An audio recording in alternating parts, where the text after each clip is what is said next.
Aggressor at hand. Yeah.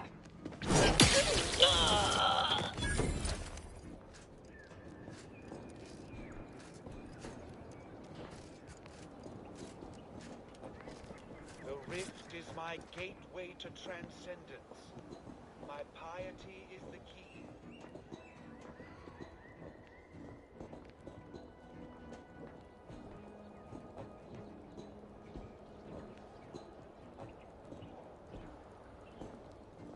The rifts are a gift to hasten our perfection.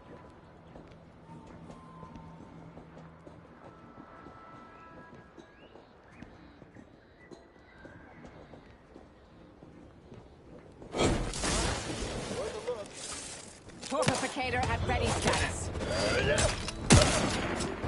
Yeah.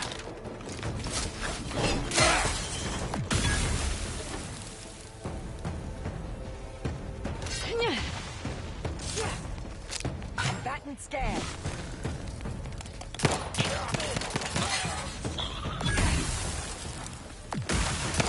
You've suffered extensive damage, Commander.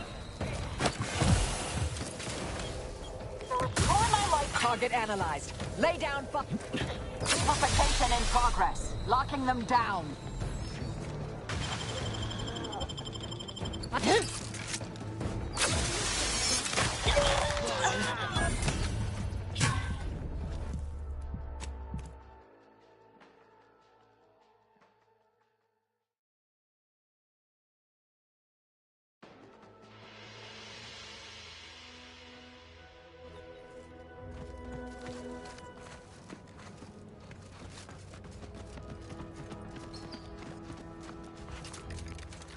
Combat probable.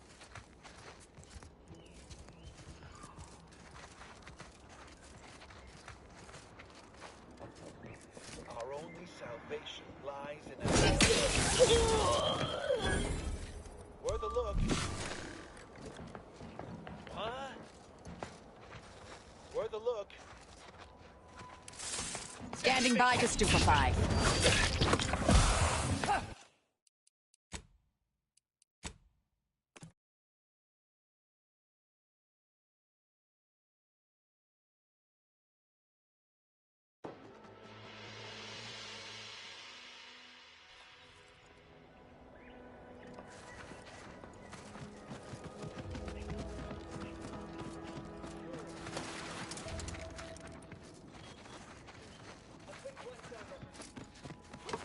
standing by to stupefy.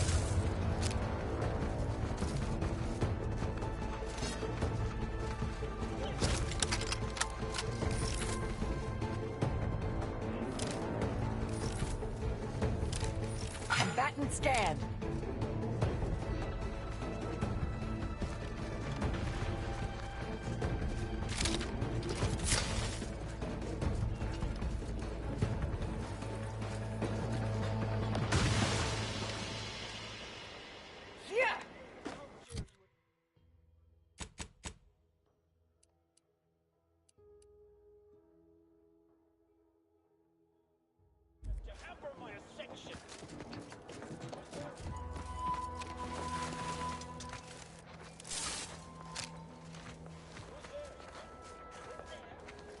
Proceeding to attack.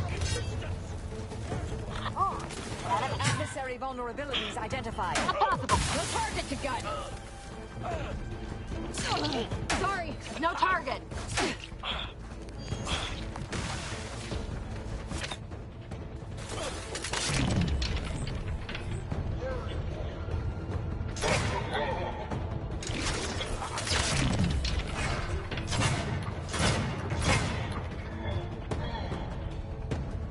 Target analyzed.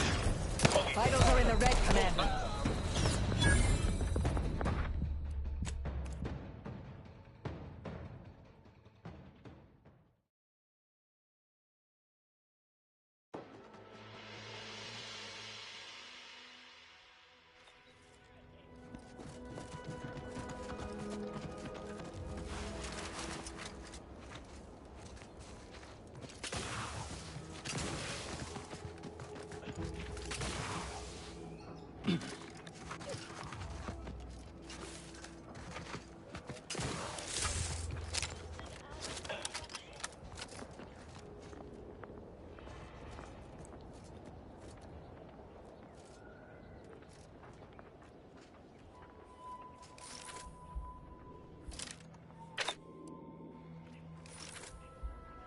Weapon ready, Commander.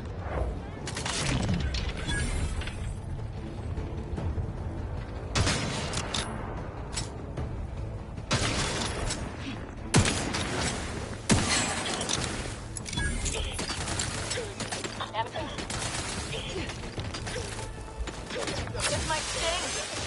I'll step aside. Swine. Either restore my life or avenge my death.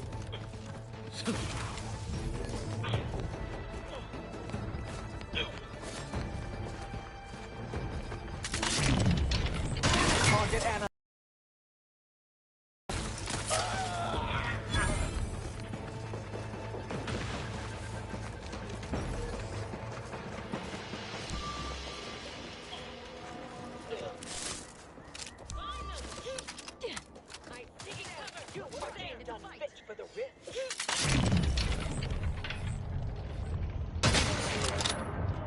Resorting to violence.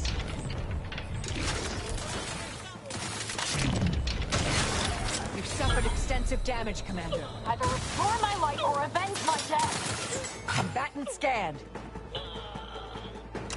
I'm not going to deny killing these traitors was invigorating, but their leader still needs to be dealt with. That I'm really going to enjoy.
Asa, why are you still alive? There's been some ghastly mistake. We must speak on the latest revelation before you compound it by killing me.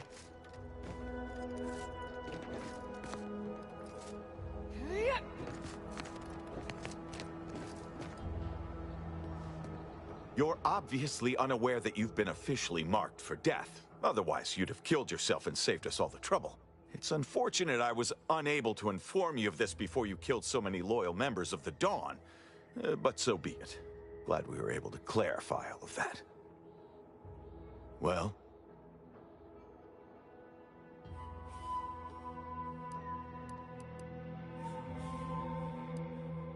I'm thinking I'd normally just kill this idiot where he stands, but I must know what in the architect's name he's going on about. Ziegler, what's got into your brain pan? You used to be a dedicated member of the Dawn. How could you think there was a legitimate kill order on me? You were revealed as a betrayer through the sanctified channel. How can you disobey a revelation from on high, when you yourself exhorted us constantly to never do such? You make a compelling point. But then again, so does my knife. Let me introduce you to it.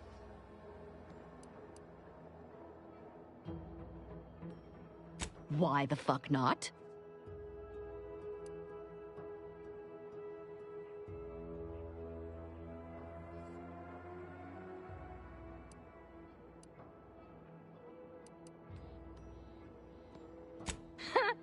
You're such the jester, Commander. You actually had me going there for a minute. Now, where were we? Oh, that's right. It's time to stick Ziegler here like a cysty pig on a spit. Hostile.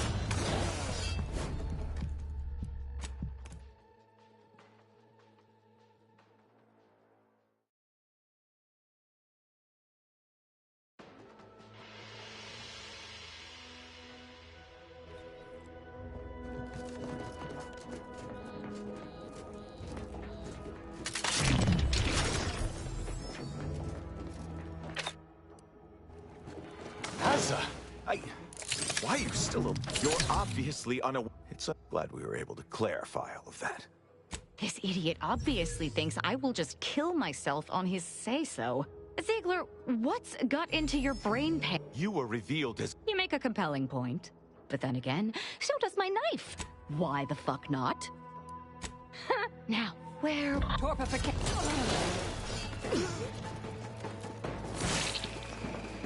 Either restore my life or avenge my death!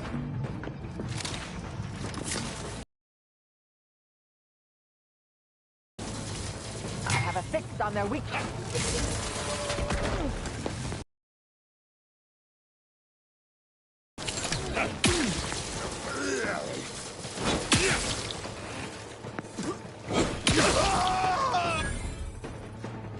I can't believe what Hierarch Ziegler was saying. How could there be an official kill order out on me? The poor fools probably thought they were just fulfilling their duty.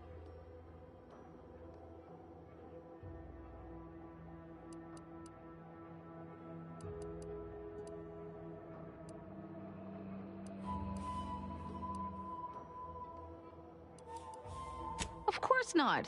What a ridiculous question.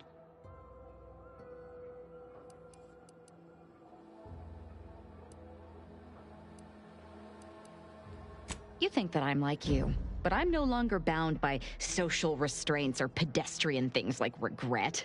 So were I even to imply I felt remorse, that I wish I'd perhaps approached this with a more logical bent and not slaughtered these loyal Dawn members, it would mean nothing.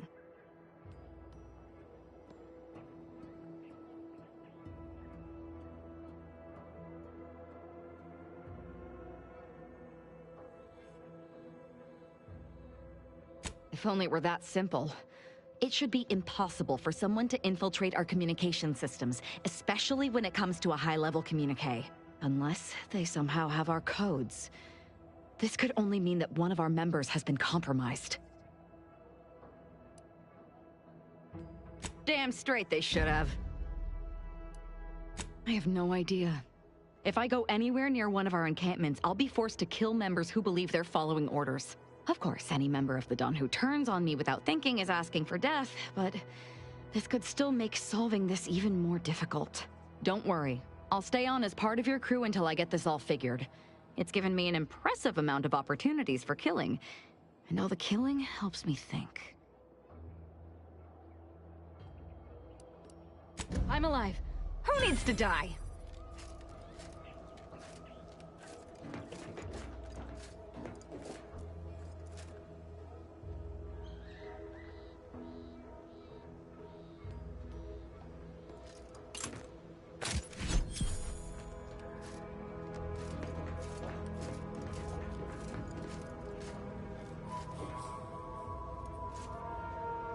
I must admit to being highly vexed by this kill order situation. Such as?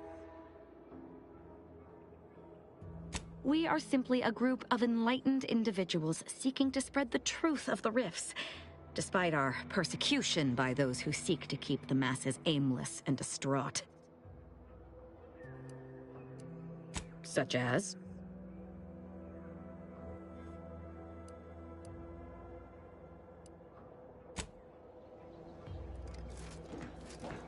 If x is the square root of -1, and you distribute the two binomials together, then the coefficient is... Oh, sorry. Help you with something?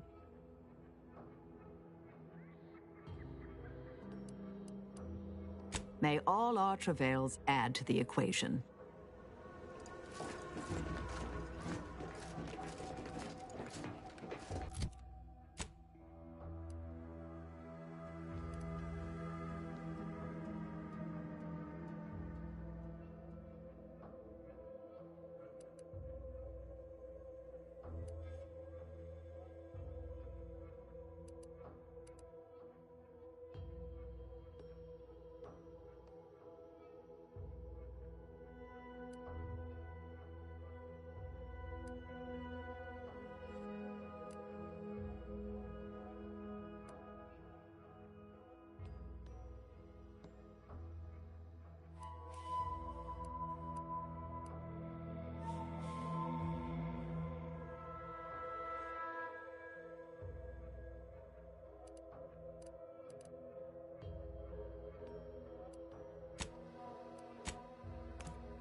The K means it's authentic.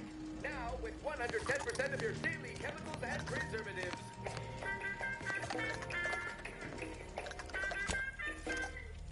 Auntie Fizzo's Purple Berry Lunch. There's always time for Purple Berry Lunch.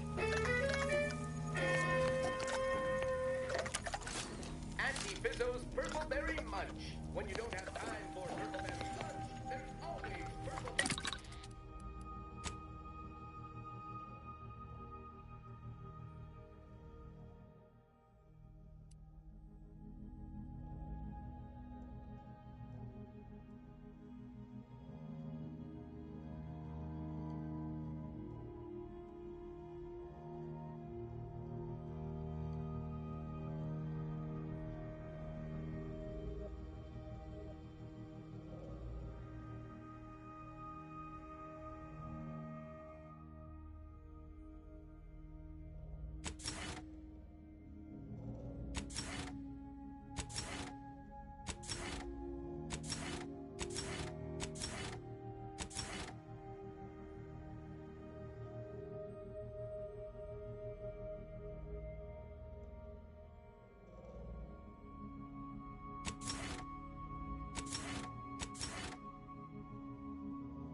Marisol settling nicely? Well, I assume so. I'm actually a little scared to ask. She's like a character from the Zane and Buddy serials come to life. I mean, the end point? Tell me that don't just scream lead ne'er-do-well in a suspenseful two-parter. Maybe don't tell her I said that, though.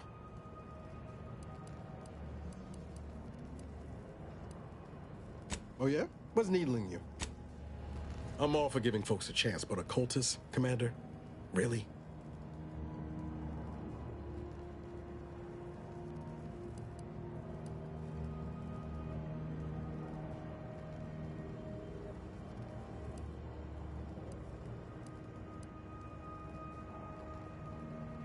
Skills like a willingness to launch yourself into a rift, you mean? Yeah, very useful. Leaving all else aside, the problem is that we don't know this woman, and she's not giving us much cause to trust her. In fact, I say it's just the opposite.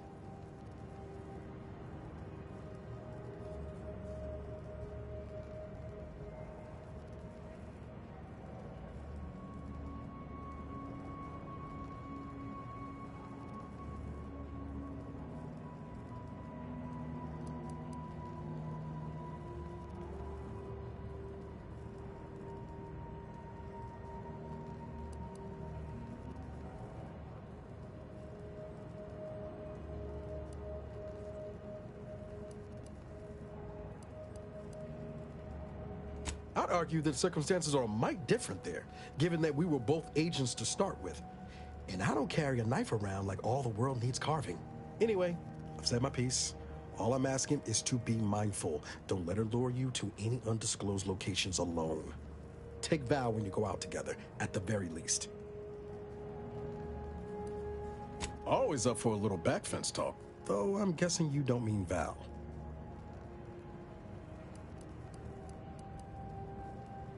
Underneath that friendly old lady facade, Marisol's a killer. Best we not forget that. Future's always changing, though. Who knows? Maybe Marisol will surprise us. In a good way, I mean. Not in a surprise attack kind of way. I hope. I think she'd have a hell of a time passing the director at psychological screening. Don't much care for all her talk about disembowelment, neither. Truth be told, I don't know her all that well. Reckon she's unmoored and grabbing for anything that feels like purpose. Same as the rest of us. At least that's what I would say if I was feeling charitable. Most days, I send her out the airlock if it came to a vote. Sure thing. I trust you've got particulars in mind.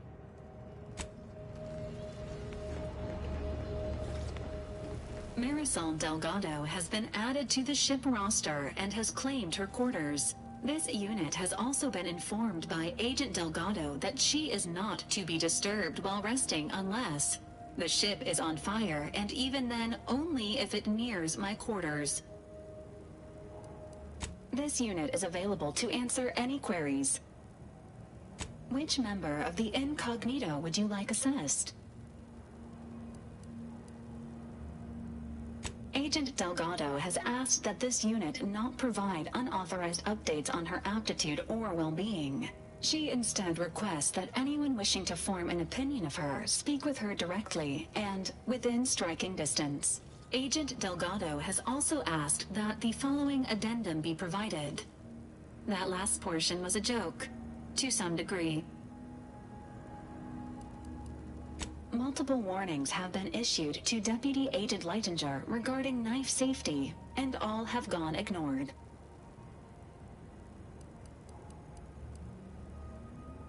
This unit is ready to answer any and all queries.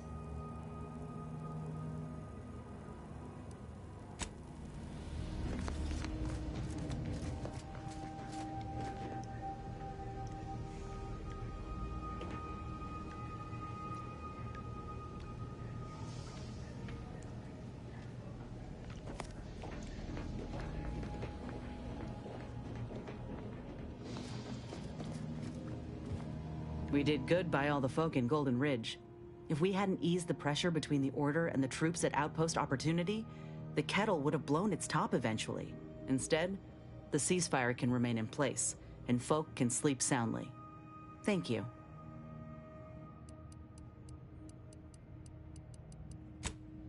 Marisol's something, huh?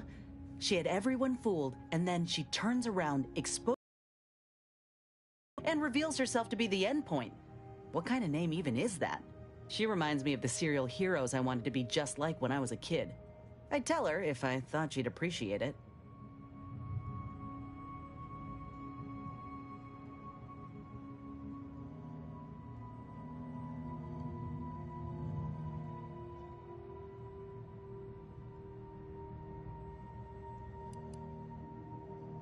That's a step too far.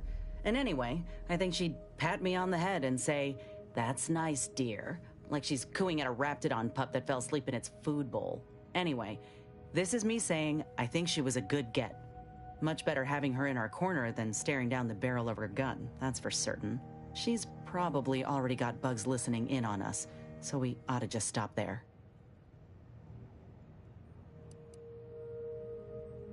Sure. Got someone in mind?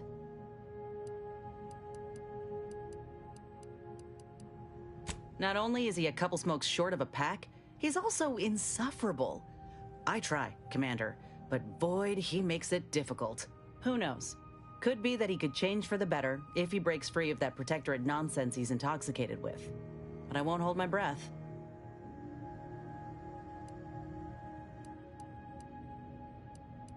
Ain't often you see an elder solving an equation with one hand and stabbing someone in the eye with the other. So the real question is, does she get along with me? I sure hope so. I'm keen to learn about her, though I reckon she's more of an abacus than an open book. Set in her ways, methodical. And law help you if you jostle her.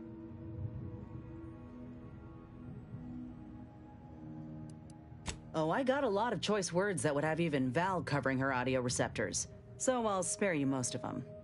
I just hope we don't regret letting Azza on board. She ain't right in the head. She's damn near bloodthirsty. I'll keep my distance when I can, but I promise you, if I perceive even a hint of threat from her, I will deal with it.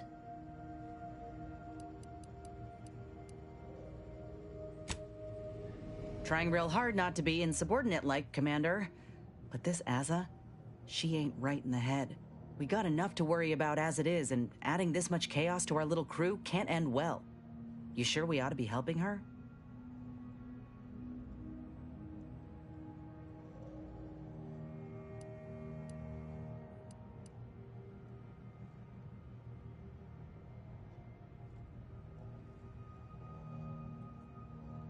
Well, something tells me she's one wrong move away from complete depreciation. I'll try to keep an open mind, Commander. But if she comes at me with a knife, I ain't gonna be the one left bleeding. Anyway, appreciate you hearing me out.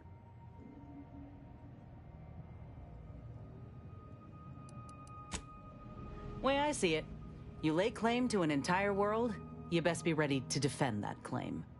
Got something that needs doing, Commander?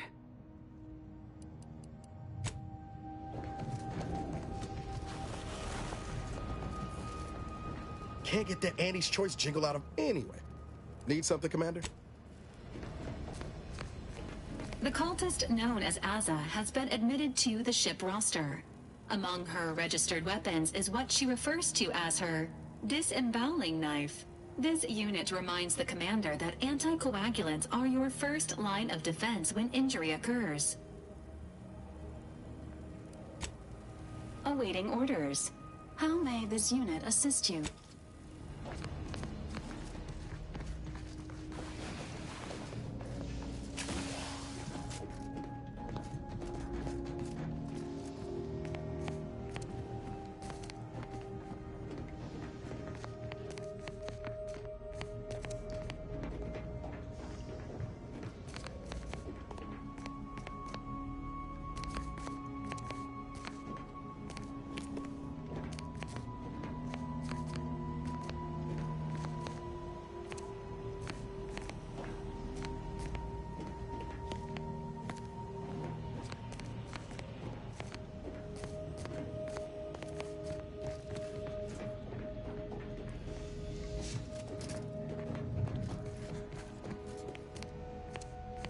It seems the Order was unprepared to receive refugees in the sheer numbers they have.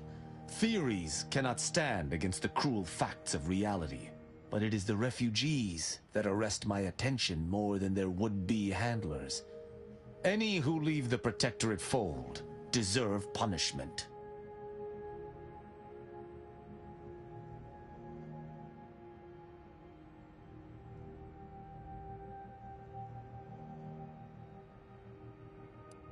There is no such thing as a non-combatant in a system under siege.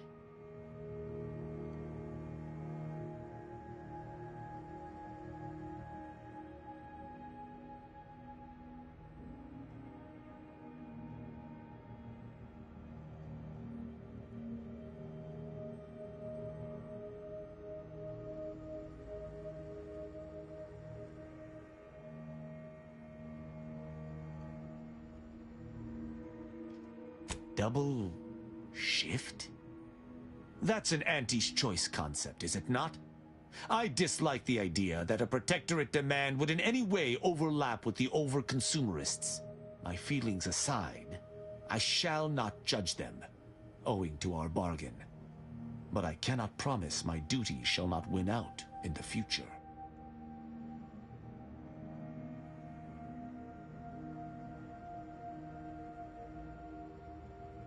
Certainly.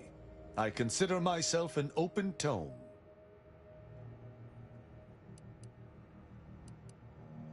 Quite well. I am able to uphold justice wherever it may flag. Bolstered, of course, by your steady support. Was there more in this vein you wish to discuss?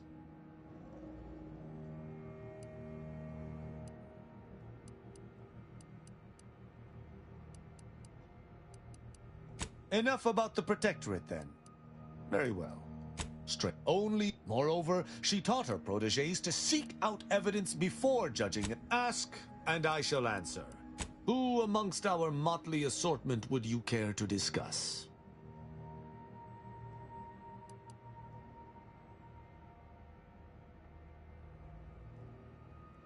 Marisol possesses a calculating resolve that has nothing to do with mathematics. Had I anything to fear from her, she would have struck already. I can work alongside her, but I shall keep my guard high nonetheless. I have absolutely no inkling whatsoever why you would choose to bring a deranged cultist aboard. Azza's kind plagued Arcadia even before the invasion. To be forced to call her colleague is almost more than I can bear. I can only hope she does not see it fit to pilot our ship into a rift to sate her own macabre ambitions.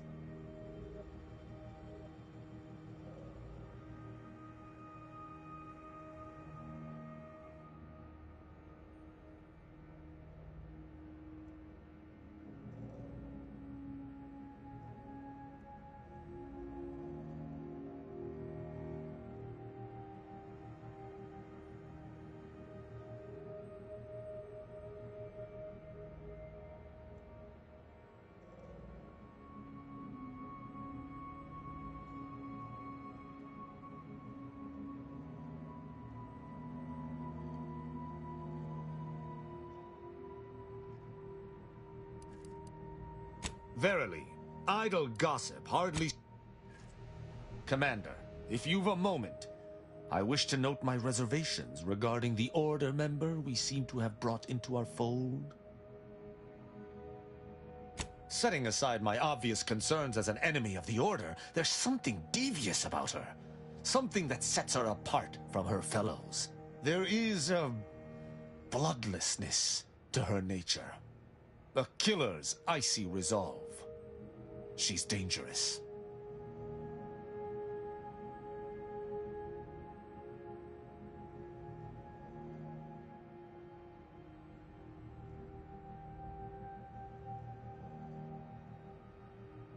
That we do. But it's best if we not bring danger home to roost. That was all I had on that subject. Consider my concerns logged.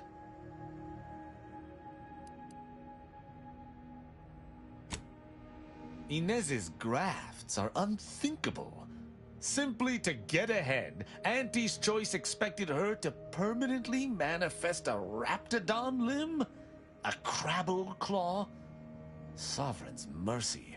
It appears she lives a life of constant self-maintenance, lest her grafts break down. Not to mention the discomfiture and pain of bearing a foreign edition. Not that it bothers me. She is an enemy of the Protectorate, after all. We would never afflict one of our own with such a fate. Your pet mechanical has been something of a nuisance lately. She bludgeoned me on multiple occasions, and earlier she came at me with a live electrical prod. I suspect I should be annoyed, yet I find myself nostalgic. It reminds me of my Academy pain tolerance seminars, minus the broken fingers.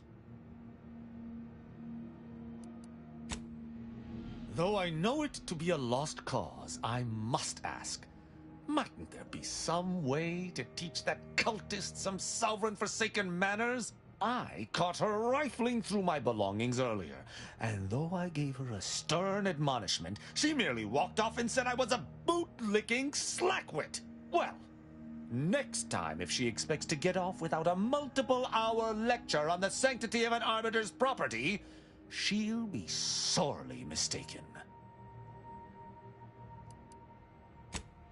May whatever we discuss aid in the... Speak freely.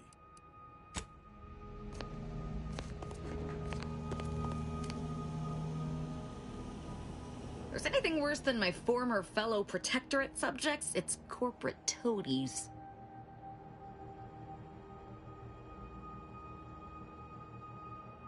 Such as? If there's anything worse than my former fellow Protectorate subjects, it's corporate toadies. Who exactly? Niles? He's fun to torment. I mean, he's equal parts enthusiastic and naive, even with all he's gone through. I find her amusing, in a best not to torment her or she'll kill us all kind of way, which I completely respect. Of course I do. What's not to like? To envy? Her style, her lethality? Oh, she's a professional for architect's sake. I wish I'd known about her department when I was growing up. Even as a child, I know they'd have seen my potential. Tristan's a standard issue arbiter, albeit with an extra slathering of arrogance, especially when it comes to ensuring the Protectorate's inane laws are followed without question. But as long as that ridiculously large hammer of his isn't pointed in my direction, I could watch him administer justice all day. Though he'd be loath to admit it, his propensity for violence almost matches my own. Not only does she possess more heart than your standard corporatist flunky, she's a great deal smarter. Don't tell her I said so. She's fortunate she ran into you. Otherwise, I've no question she'd have died from her graft, still cluelessly devoted to aunties despite her intelligence. Such as?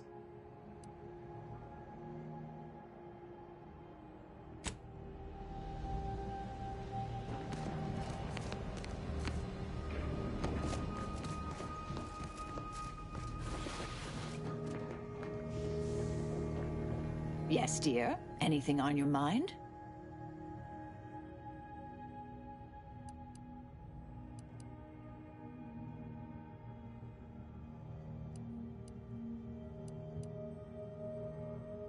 Happy to provide unbiased observational data.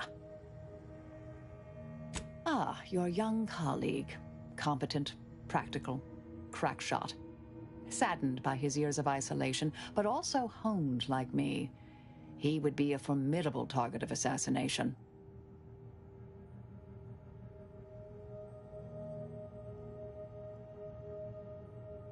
Oh, he seems like a nice young man, dear. You want me to say something nice, dear? He has good taste in adventure serials, I suppose. Otherwise, no redeeming qualities. She has an aptitude for killing, although it's quantity over quality with her. I'm glad she's on our side, but I'm still sleeping with my goggles on proximity alert mode. She possesses surprising scientific aptitude, particularly in the medical field. Good to see she's finally recognized her true value. Auntie's choice never deserved her.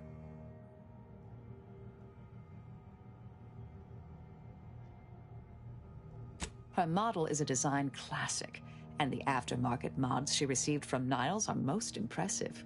We'd be dead many times over without her. She makes me laugh more than anyone.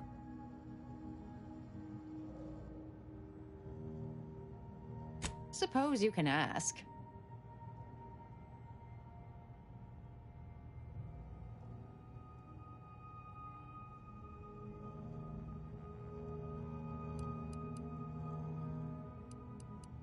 Sometimes, with purpose.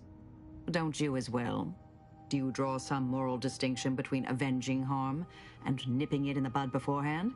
Between covert and overt means? When all is said and done, are those in your ledger any less dead than mine?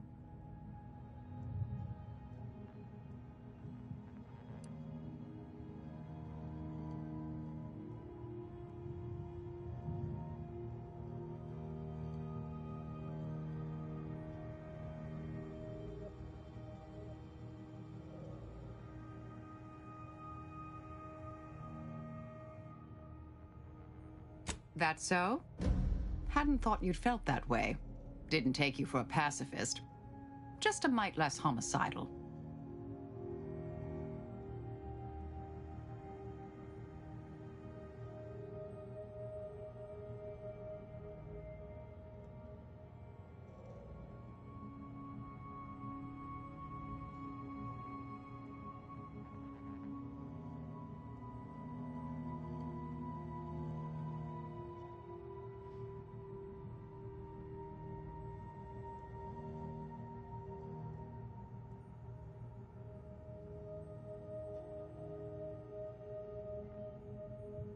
Some were proprietary.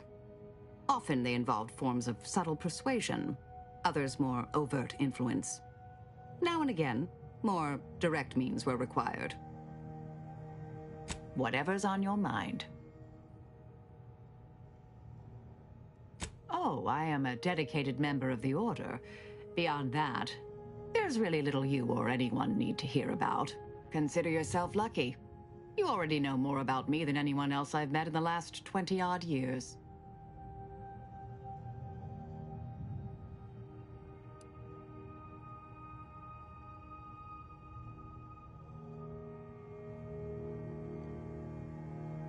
Information free of context can be off-putting, confusing, dangerous even, if misjudged. I mentioned before I was part of the Department of Preemptive Causal Redirection. My role there, you may recall, was head intercessor. I was tasked to influence pivotal events, to keep the solving of the equation on track. Something occurred. I needed to step off the board a while.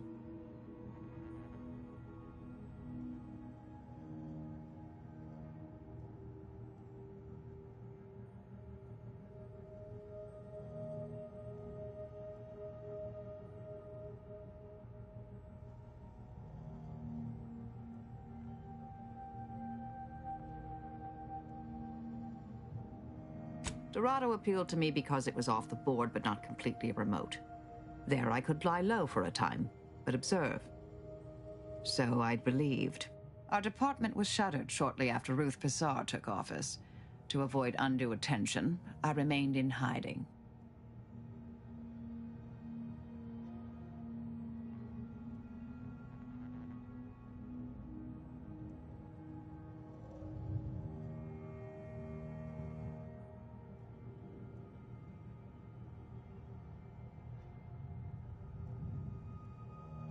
To put it mildly, after the incident in question, seeking refuge seemed prudent.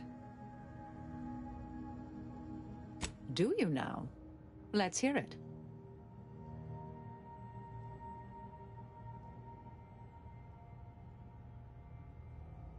Another crack like that, and you might just find out. Our department employed a variety of methods to obviate hindrances and threats to the Order's efforts. We were considered wardens of the grand plan, helping correct it when needed. All of us are part of the plan. We follow the path intended for us by the architect. We should, at least. Now and then, some push back against their path, but it never ends well. Corrections can take time, even delay in the solving of the equation. That's where we came in, to get things back on track in the timeliest of manners.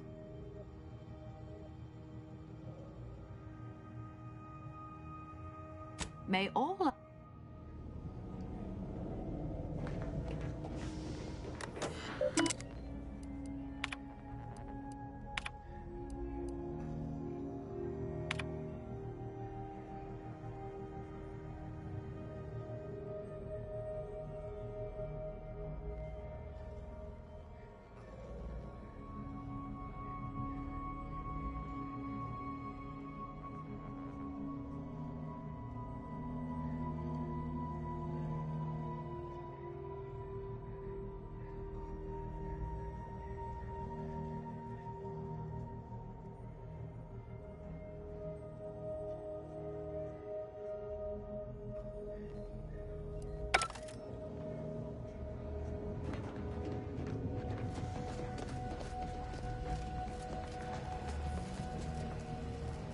Is it me, or has my... Anyway. Need something, Commander? Oh, yeah? What's needling you?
possibly do the right thing today without knowing what will happen tomorrow and the order of the second.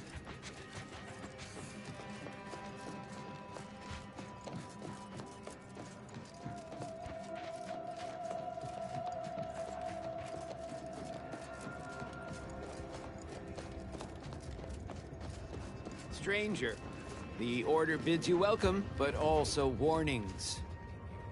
In light of the recent attack on Auntie's Choice, you may want to make haste to Matriarch's Mercy. It's just down the road here.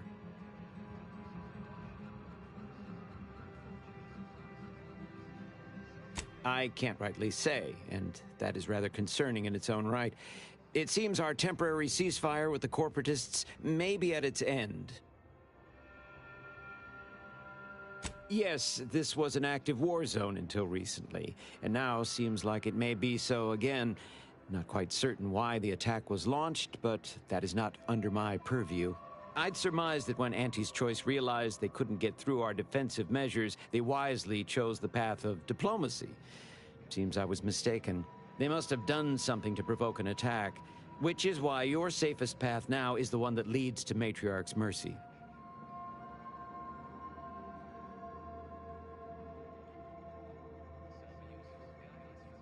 The Order controls everything south of this point, but the rest is beset with various dangers. Zealots, scavengers, creatures, and corporatists. Well, not certain about that last one anymore after the attack.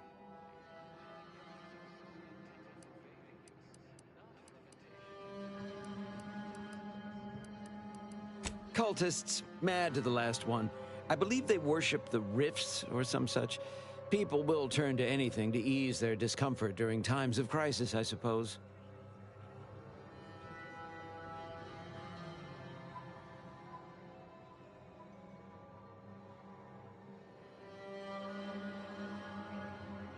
They're both unstable and violent.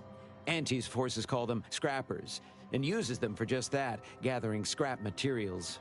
Excessive abuse of stimulants has made them severely unbalanced and prone to violence. They've also been known to pose as refugees, to lure their victims into ambushes.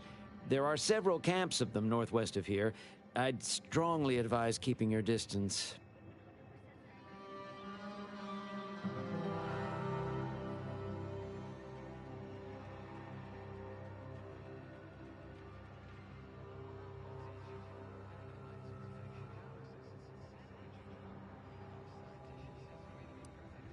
The creatures are of the genus Varachnid. They are large enough to kill a full-grown human, and exceedingly willing to do so. May all your endeavors elicit expected results. I don't see anything else coming. Was it just the one?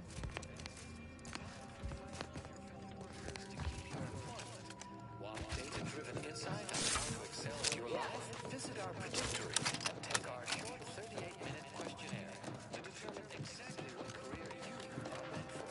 Act now and receive a one-week prognostication from a seer. Absolutely free. You have nothing to lose and everything to gain.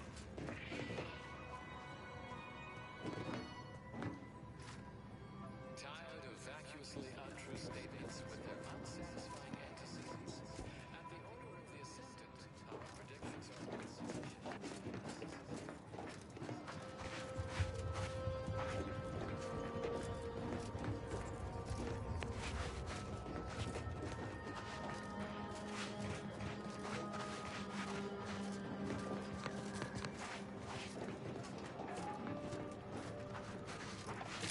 Do you believe Arcadia shall ever return to what it was?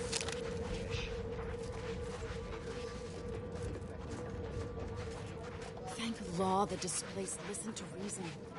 Think of the cost if our predictions had not been heeded. Can you believe we almost moved into the exclusion zone? The Order warned us. They knew something bad would happen. Seems that exclusion zone wasn't just for show.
Can you believe we almost moved into the exclusion zone?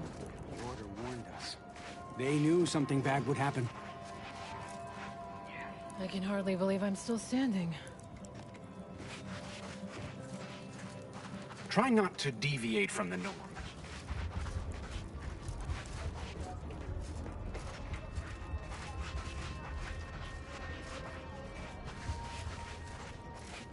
The Grand Plan is the predetermined order to the entire universe. We can predict it down to a decimal.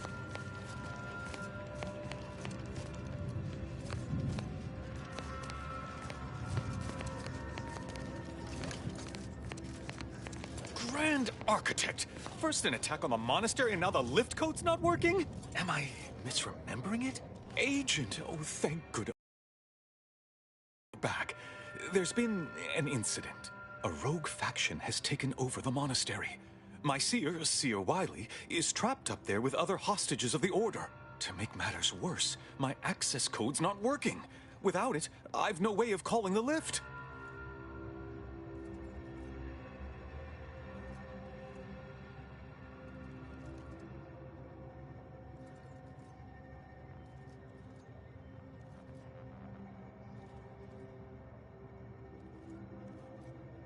Peace talks? Yes, Ruth informed me, but how did you learn of them? No one outside a select circle are supposed to be aware they're happening.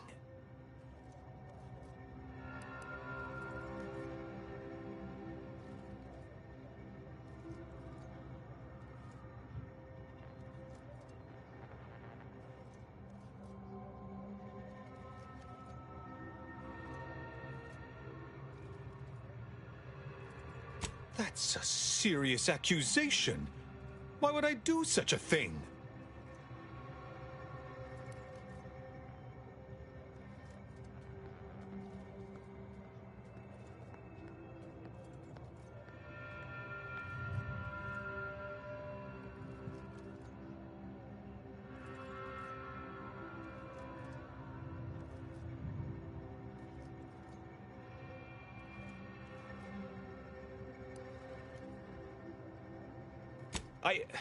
No, I can't discuss this right now. The monastery.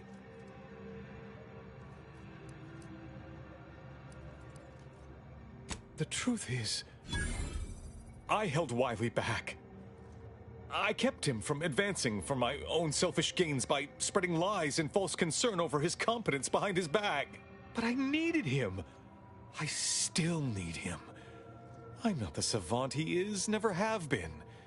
If he'd advanced beyond his current role, my deficiencies would have been made manifest to all. I'm sorry, but we really haven't the time to litigate this issue further. In case I didn't make it clear before, the monastery is currently in jeopardy.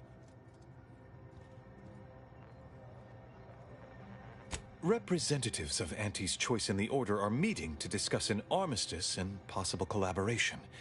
It's an unprecedented opportunity to shorten this war. I know I mentioned it before, but compartmentalization is crucial to the success of most of the Order's operations. I wish I could offer more details than that.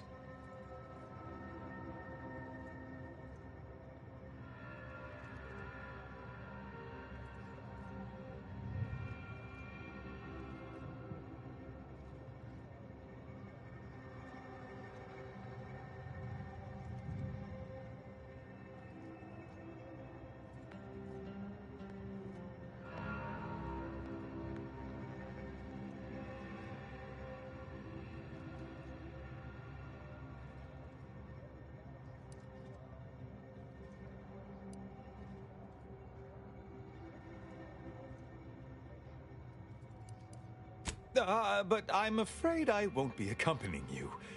I can't be sure my presence wouldn't alter the outcome of your efforts in prodigious and unforeseen ways.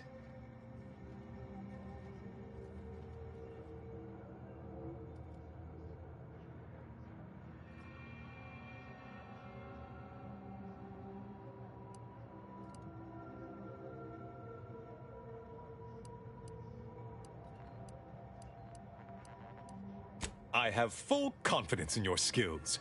You are an Earth Directorate agent, after all. For myself, I regret to say I'm a peacetime abbot. I was never meant to navigate a war. Once you reach the monastery, make your way to the observatory. If the conspirators are seeking the coordinates of the talks, no doubt their efforts will be concentrated there. Go forth as was determined, and may the plan guide you. I assure you these traitors haven't factored us into their equations. Ready to be the hole in their math?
am 100% certain that its tensile strength is marginally greater than our combined weight.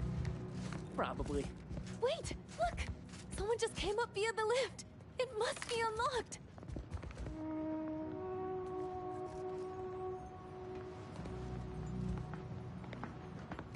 We'd love to help, but not as much as we prefer to lead. Plan guide you. Watch out for Wiley. He's accounted for everything. He'll know you're coming. We'd love to help, but Watch not out as much for as Wiley. we prefer to lead. He's accounted for everything.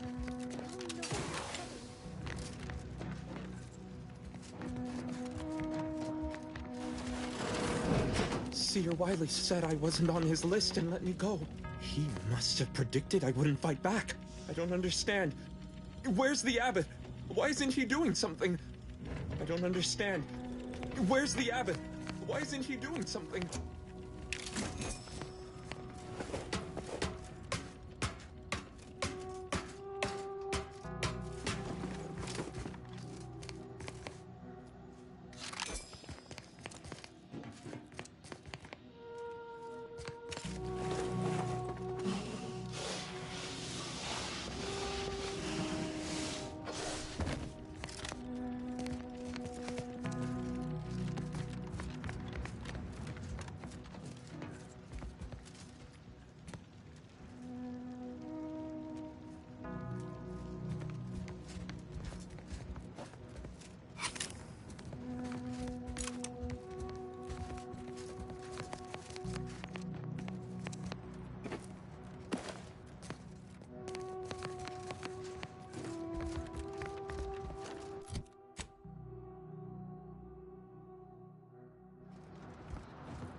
That's all bluster. We're an unpredicted variable in his equations, and he knows it. Aligned with the plan. Hold that belief in your minds. Let it strengthen your resolve, and do not hesitate. The time for ideation is concluded. Now is the time for execution. Those outside the Order, and some simpletons within it, claim that all things happen for a reason. But the wise among us know that nothing occurs without a catalyst. Today, we are that catalyst, setting in motion the future most aligned with the plan. All strengthen your resolve, and do not hesitate. The time for ideation is concluded. Now is the time for execution. Those outside the Order, and some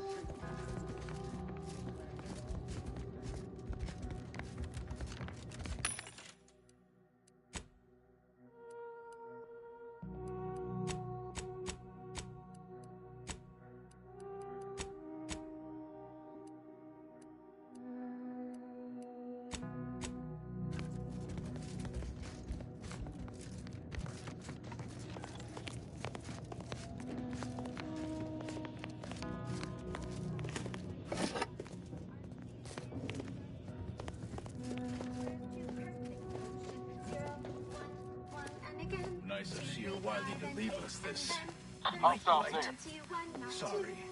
Rejuvenation device. That device may be the deciding factor in whether you live or die in the near future. Unless you can expedite hemostasis and proliferate new tissue on your own within a fraction of a second. No. But I have been told my pain tolerance exceeds normal thresholds. Your mother must be so proud.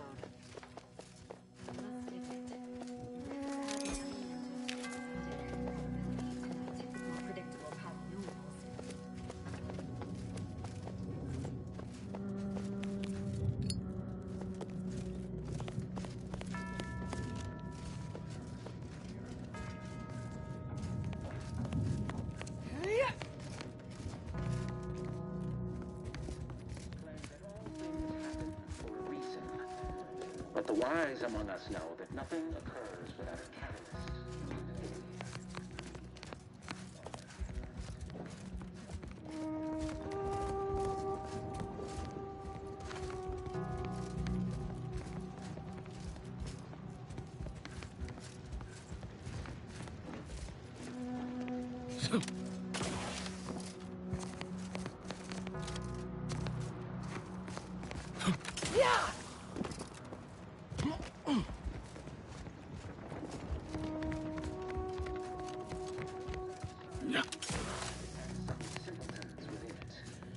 That all things happen for a reason, but the wise among us know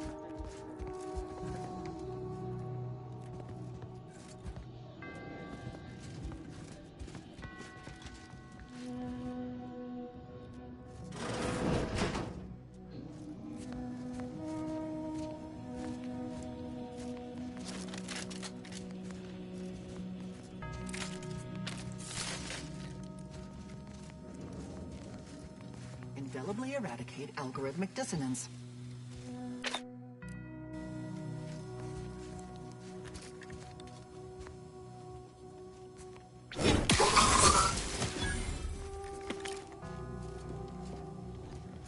Hostile spot!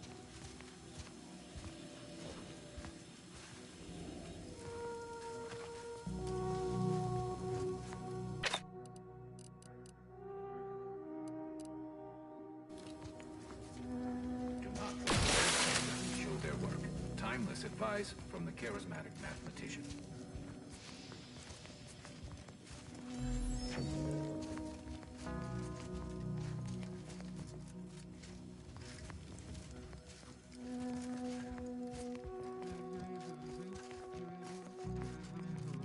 Found another one. Damn it. Got I knew eyes there'd also be a so high good. probability of fighting, but I didn't think. Hey, none of that. Remember what Wiley told us. Document every corpse you find so we have an accurate head count later? Well, yes.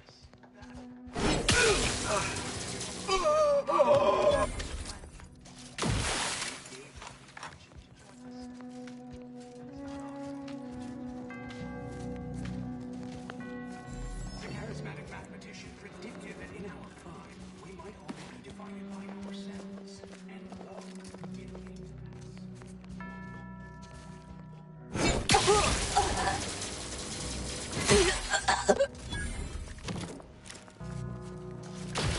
Charismatic mathematician was not so dissimilar to us. He donned his jumpsuit 1.3 pants legs at a time.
check out that junction box. Bet our end rate's gonna get useful. Before.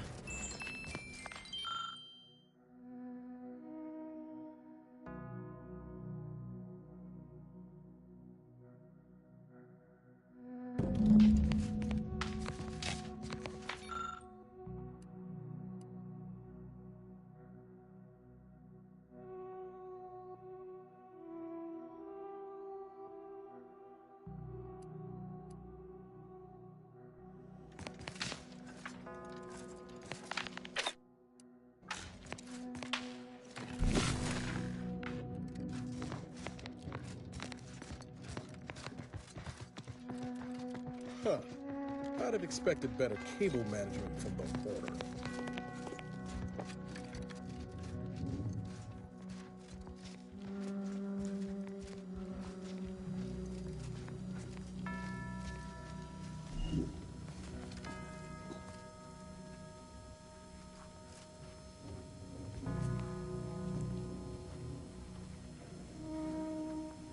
Mail solutions see problems.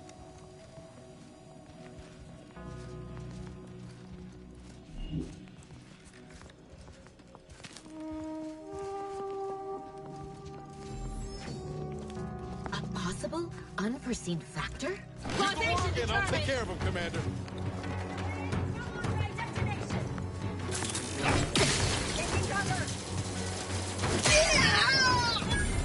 Troublemaker approach. Target Amethyst. Vital critical. Don't become a statistic, Commander. You are a throwaway factor at best. Mitigating the threat. Torpification. Vitals are in the red, Commander.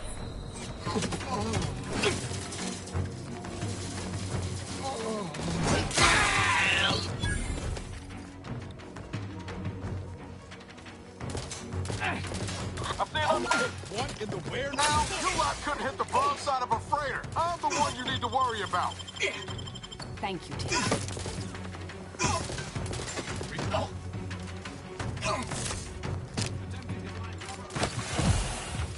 I have a fix on their weaknesses.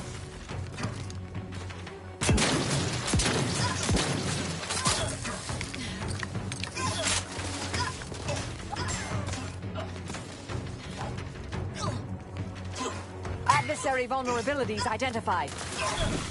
Do try to limit further damage, Commander. Torpificator is charged. Check your scope.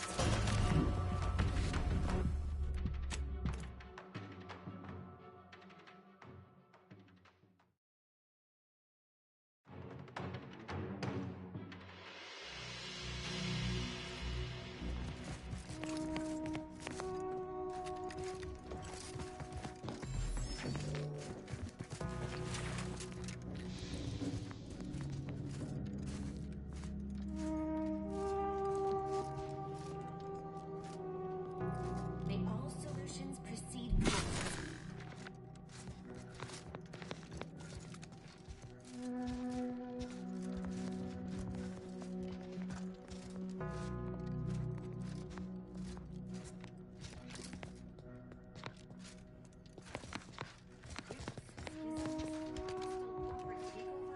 Sprat-based breakfast foods?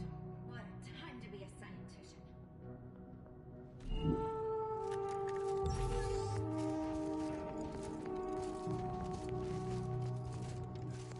Enemy in vicinity.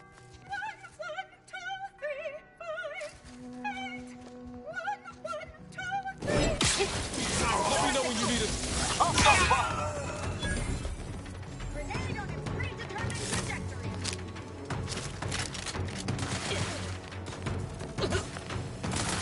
Weapon numb. Mitigating the threat. Check your scope for combat. I'm the one you need to worry about. Over here. Free hole in the head.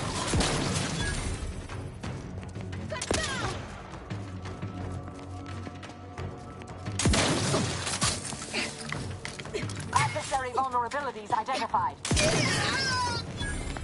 Mobilizing.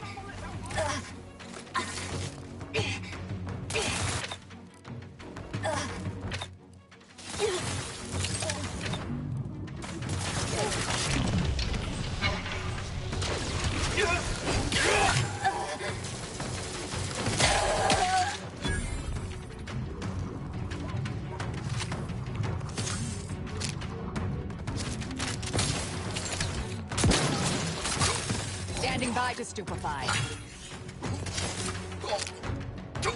Purification in progress. Locking them down. Guns cocked and loaded. Let's get the signal.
Abundant entertainment delivered with acceptably reassuring vocal inflection.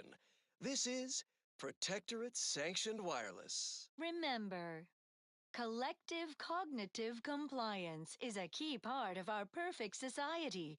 When we comply together, we thrive together. Now you know all you need to know, so on we go. As Eden offers a plenitude of natural resources, our station presents a profusion of pleasing melodies, like this one. Turning in, turning in.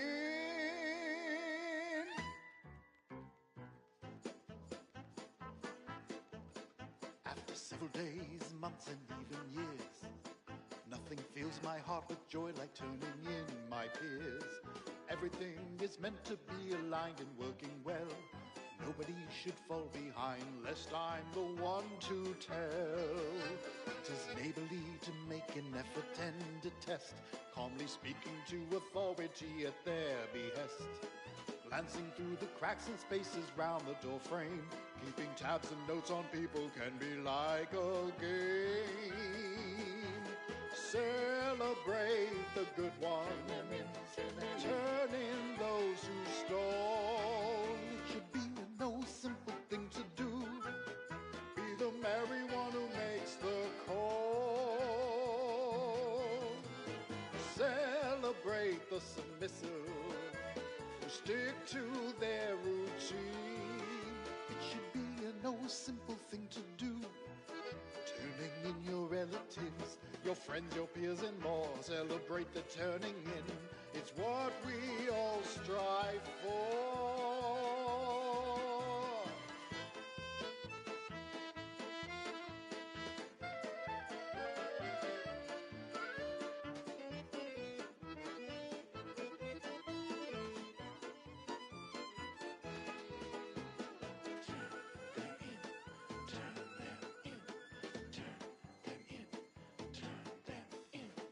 see a person sleeping at their station, reporting them will only help improve their dedication.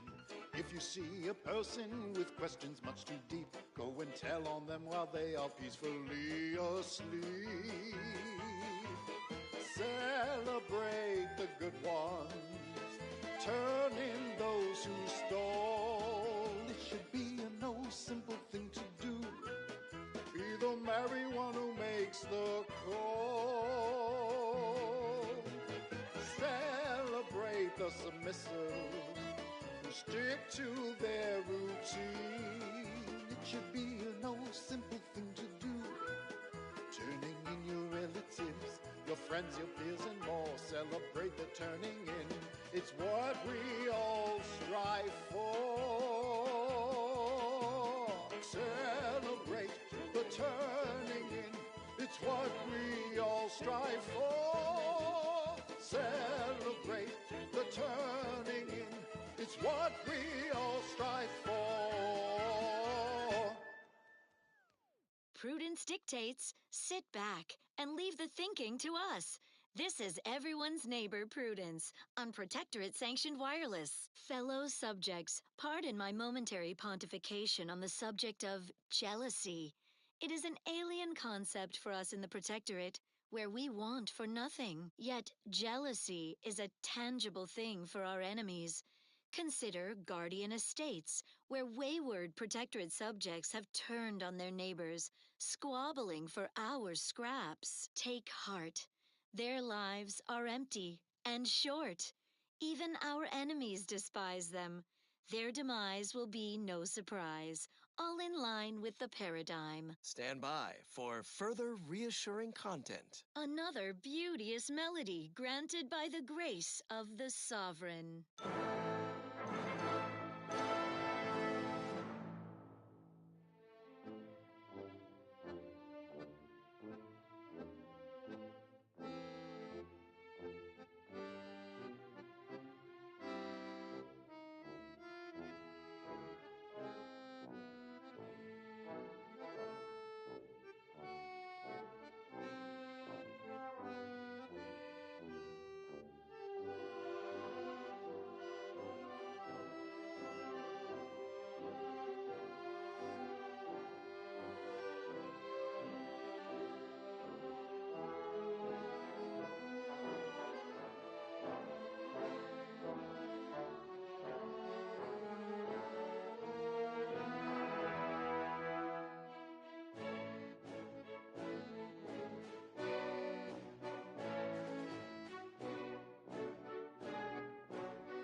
Let's admire these commendable comestibles. Every cog requires routine lubrication. Stave off wear and tear with your regular allotment of Moderation Vodka. It's the perfect libation to imbibe in celebration of daily service done well. Moderation Vodka, distilled with zeal. Such perfect products, the envy of our rivals.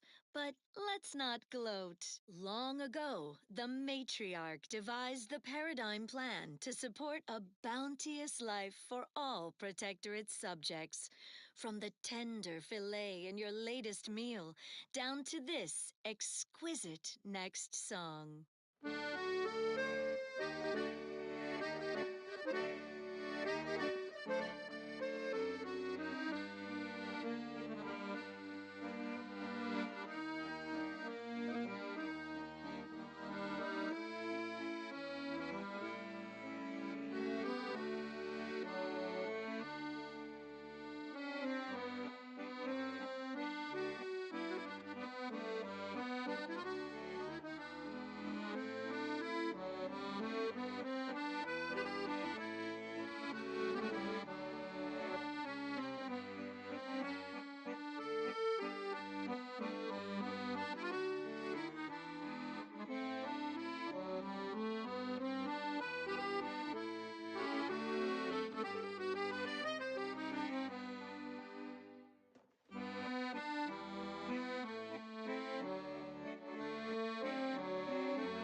Protectorate Sanctioned Wireless presents I, Red Cloak, the reassuring adventures of a mysterious sentinel who roots out the rot of dangerous thought. I, Red Cloak. Her sentinel senses ever keen, the eyes of the sovereign, watching you, your neighbors, your household pets, ensuring all subjects live in perfection, lockstep with the paradigm. Previously on I, Red Cloak, our hero was betrayed and whisked to the consumerist den of Auntie's Choice, strapped to their brutal brand loyalizer. Will she survive Auntie's barbaric imitation of our perfect mental refreshment process? Thrilled to her daring display of defiance in Episode 3, Brand Disloyalty. Any final words about your precious perfect community? Or your sovereign or paradigm or such before we flip on the loyalizer, Red Cloak? Nothing appropriate to say in front of the younger neighbors. Younger neighbors? What gibberish are you spouting? We in the Protectorate speak as if everyone is listening, everywhere and always, from our zealous rug sprats up to our benevolent sovereign himself. Well, this ought to change your tune. Lower managers, activate the brand loyalizer.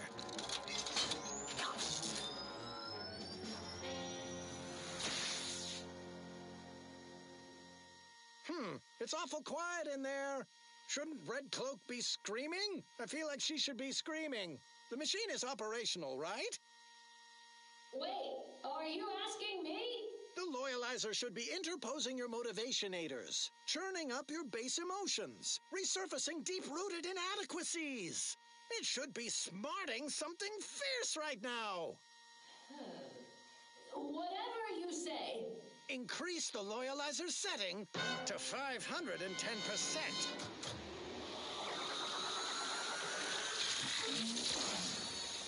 Oh, now I'm starting to sense something. It's a bit Yes, I knew the pain would penetrate your spirited facade. No, not the pain. The crab witch odor. A little of that goes a long way. But if you breathe through your mouth, this contraption's actually kind of soothing. Does it go higher? Set to maximum loyalization. 1,010%! What happened? Why'd the thing stop?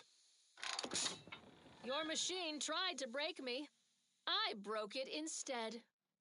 That's impossible! It was supposed to kill your impulse control.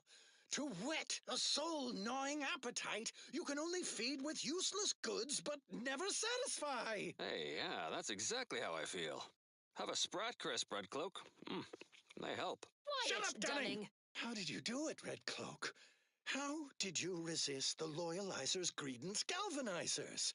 Its temptation intensifiers. You cannot tempt someone who already has everything. A squared plus B squared equals mass times acceleration equals force equals 2 minus 2 minus 2 plus 2. It's the Order. They've come to take Red Cloak and me away. And right on time. Hey, you folks want some Sprat Crisps? You've arrived early, exemplars. You're not supposed to pick up Red Cloak until next Tuesday. We come at the predicted hour, not a moment too soon by the look of things, to recover Red Cloak, unspoilt by your meddling, per our monetary agreement with Auntie herself. Hey, your spy Dunning here. I'm the one who lured Red Cloak to Auntie's clutches and brokered this deal. It's a real win-win. Big payday for Auntie's choice, while the Order gets to study Red Cloak. See the effects of abundance on a human brain unaddled by want or overthinking. The deal is off! Red Cloak's resistance to the Loyalizer has proven the emptiness of our society. We consumerists wish to be her neighbors in the Protectorate, if you will have us. Gladly. I welcome you on behalf of the Sovereign. Zealous new neighbors in Auntie's choice, raise your arms against these Order traitors! You cannot turn on us. It defies all logic. Equations save us. A squared plus B squared equals mass times acceleration equals force equals 2 minus 2 minus 2 plus 2. Oh, no. No, no, no. I will not let you drag me back to Eden, Red Cloak. Any of your new anti-pals makes a move, you get it right between the eyes. And so Red Cloak finds herself staring down a gun barrel brandished by her traitorous former partner, who finds himself staring down the barrels of Red Cloak's new corporate allies. Will Red Cloak defuse this standoff between Auntie and the Order? Expect the expected in the finale episode of I, Red Cloak. It's obligatory listening wireless entertainment. I find myself asking, what would Red Cloak do? Dutifully transition to other content, of course. Here's one you're absolutely sure to enjoy. A Protectorate prescribed favorite.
Wholesome programming played at a reasonable volume. You're listening to Protectorate Sanctioned Wireless. Friends and neighbors, we want for nothing. All of us.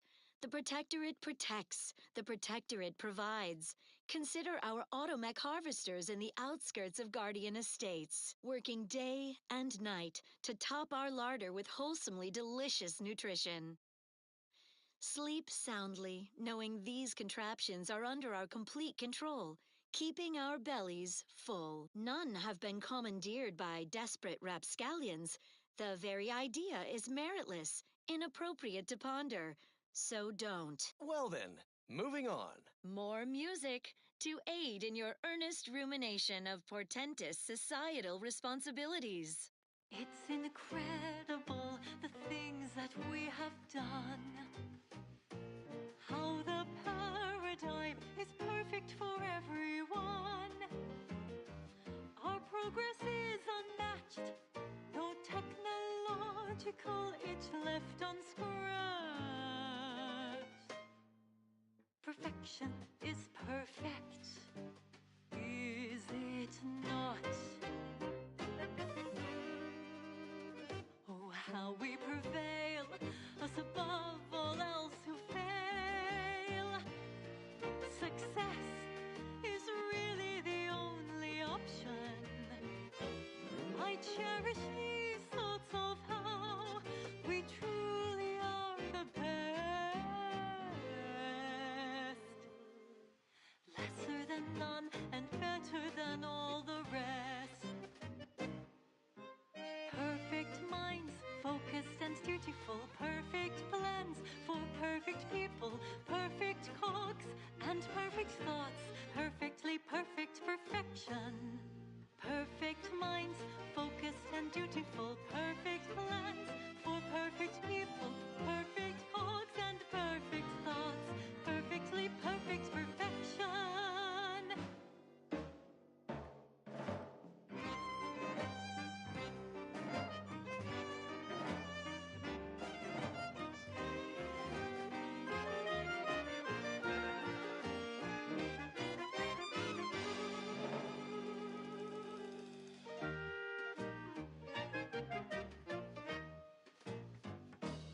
It's incredible, the automechs and us.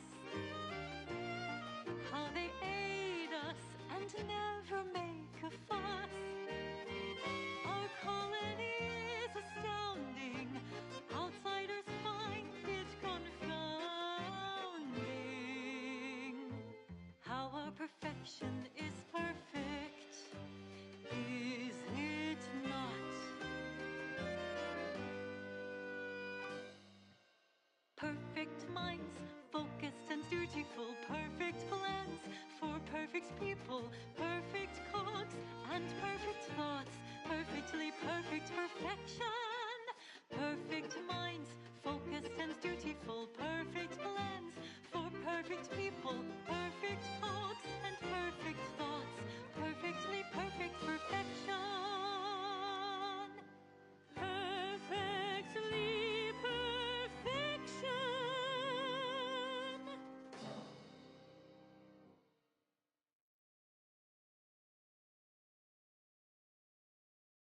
Next, a small sampling of Protectorate Abundance. Got a spark bug in your bonnet? Don't think. Drink. Tribute liqueur blankets the mind with soothing numbness you'll feel from lobe to lobe. And it only marginally impairs motor skills. Delegate operation of heavy machinery to automechs after imbibing. Well, that was thoroughly enriching. Let's continue. Here's a little number to get your feet tapping and your mind meditating on the perfection of Protectorate society.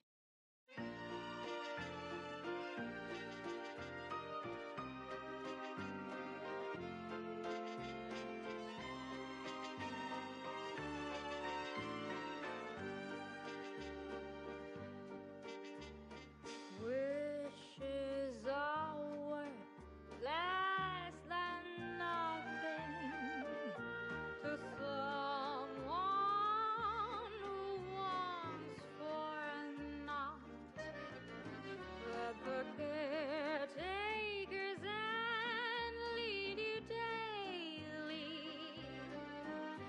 is better for the beggars and those who are not. Ideas are dangerous and can break you and take you away from the role that you play. Everything is grand in paradigm planned. It's safe inside the mold, so just do as you're told.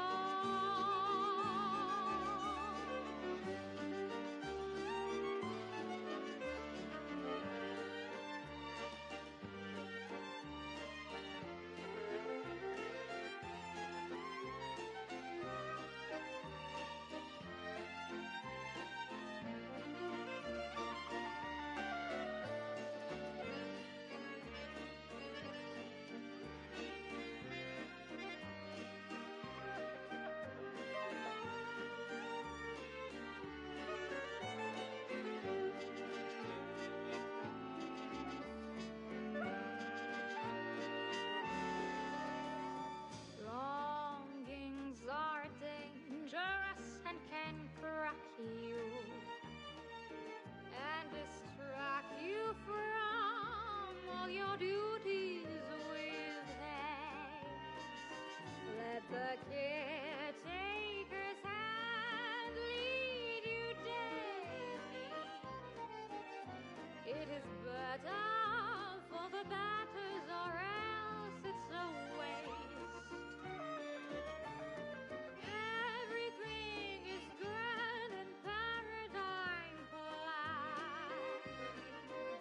It's safe inside the mold, so just do as you're told.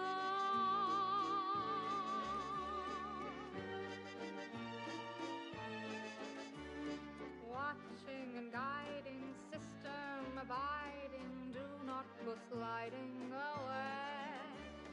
We're never hiding, they stay providing, do as you're told and obey. Working and fighting, faithfully striding, do not go gliding away. Thoughts are dividing, so they stay deciding, just do as you're told and obey.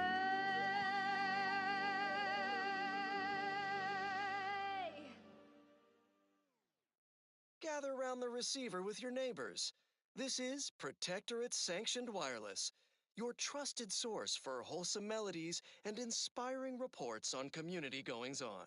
Don't forget, your unthinking compliance lets the paradigm run with flawless efficiency. Unthinking is essential. Unthink today. Unthink tomorrow. Unthink forever. Now, on to other matters. Next up, music to invigorate your mind so you can serve the greater good at a brisk pace with a true adherence zeal.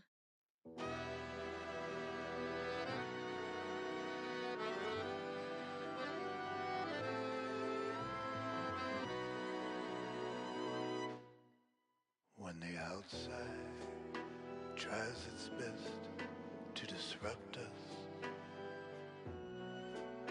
and the sentinels will always heed the call.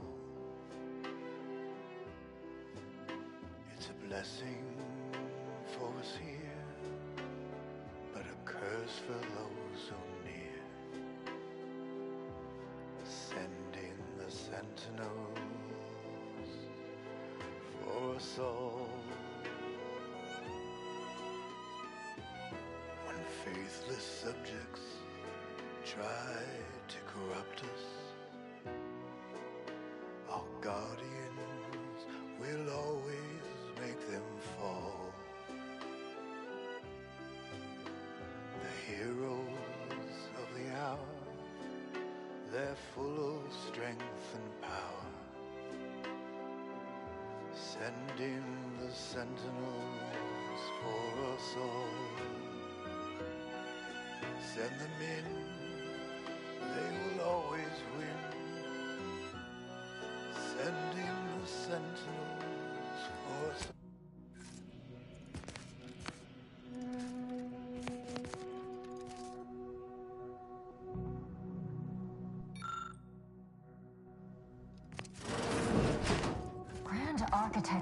inspiring brow if you try to cite the fourth pillar to me one more time.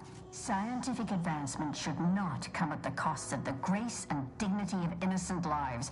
That is all I am saying.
Armed conflicts are not the inevitability you are making them out to be, Anya, but rather the result of a populace failing to adhere to scientism's stoic imperative.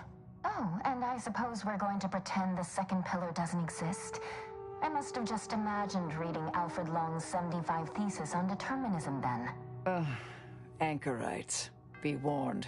Any conversation with these two may prove pedantic.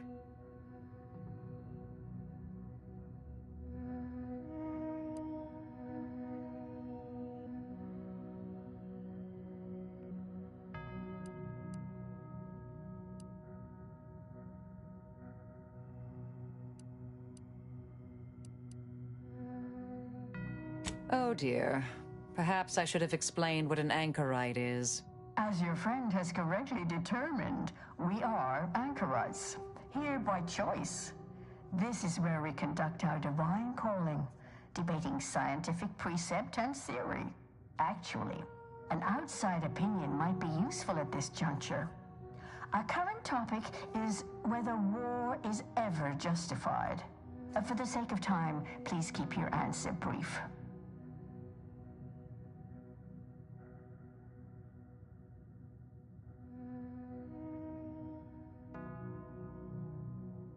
And how do you predetermine the harm of action against the harm of inaction?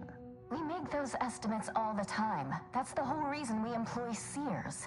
We're going in circles again. If only we had access to the materials we requested, perhaps we could settle this debate.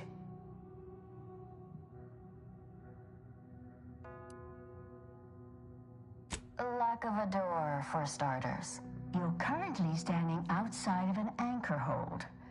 My colleague and I have chosen to permanently enclose ourselves within this cell to lead a life of concentrated purpose. As anchorites of the Order, it is our duty to postulate on the universe's perplexities for the benefit of observers. In this way, we advance the plan through empirical knowledge.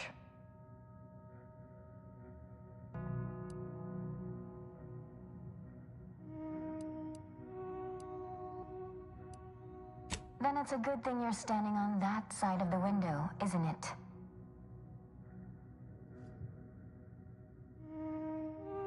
I need the book Only Real Numbers, The Casualties of Appeasement by Exemplar Kwong. Second edition, not the first. That's important. And I require Archivist Mahler's dissertation on de-escalation theory. You should be able to locate both pieces of scholarship in the scriptorium. I'd also caution against borrowing additional titles. The scribes are absolute fusspots when their work goes missing.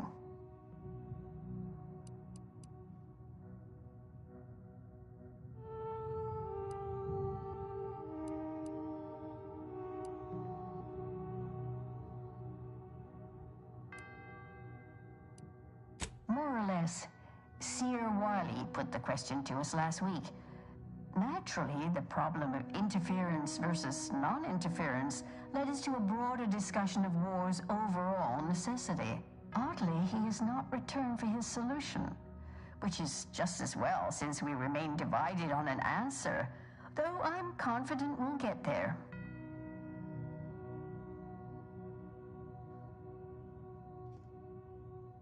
Good for him. About time someone put theory into application. What my colleague means is Landon Wiley is among our most gifted and dedicated seers. Whatever actions he's taken must be in service of the plan. I do hope no one's been hurt, though. I see. That is distressing to hear. But as we in the Order like to say, the plan actuates by deliberate means. Let us hope this conflict resolves itself soon. Augustine? Sure. She's got a mind for provocative hypotheticals. Asked a lot more interesting questions than we normally get. I will add it has been some time since we last saw her. Not since before the schism, in fact. Why do you ask?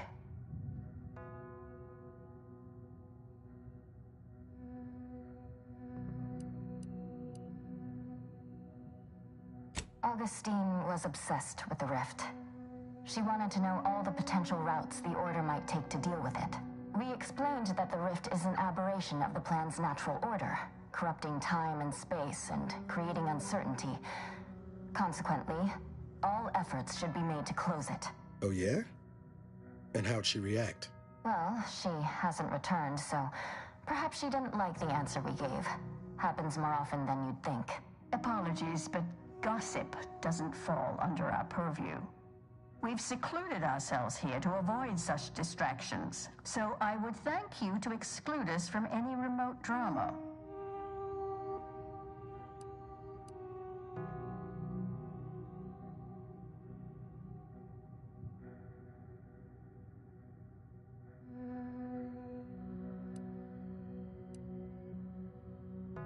I'm sure I have no notion of what you're referring to. Much appreciated. Have you acquired the scholarship we asked for?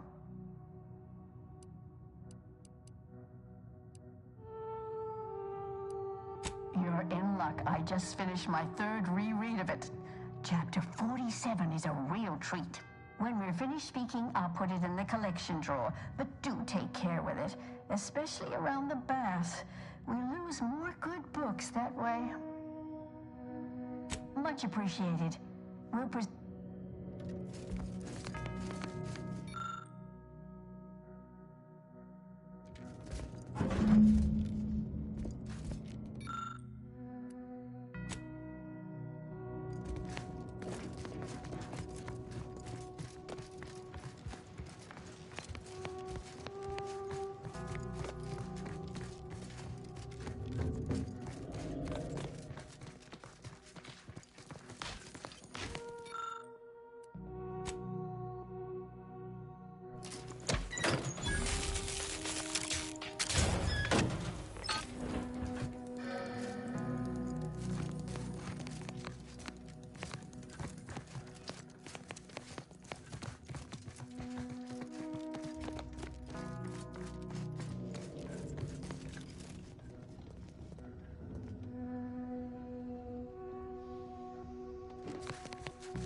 Anticipate the answers to terminate the errors and liberate our lives to integrate ideas and dissipate disasters. We need a universal equation. We need a universal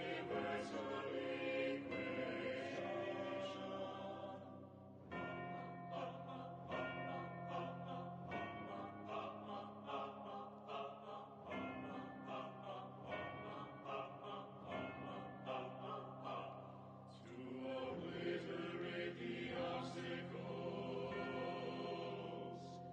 and eliminate mistakes, to invigorate invention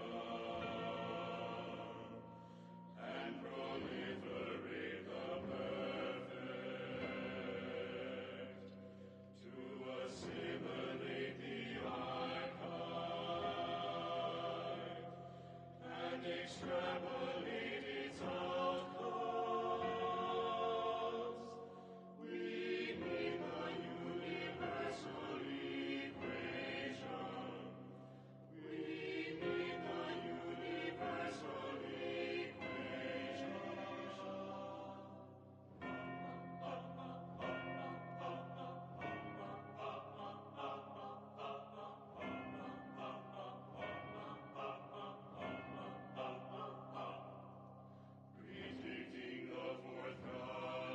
Predicting the forthcoming. Knowing what is planned. See around the corner. Wouldn't that be grand? We need a universal equation. We need a universal equation.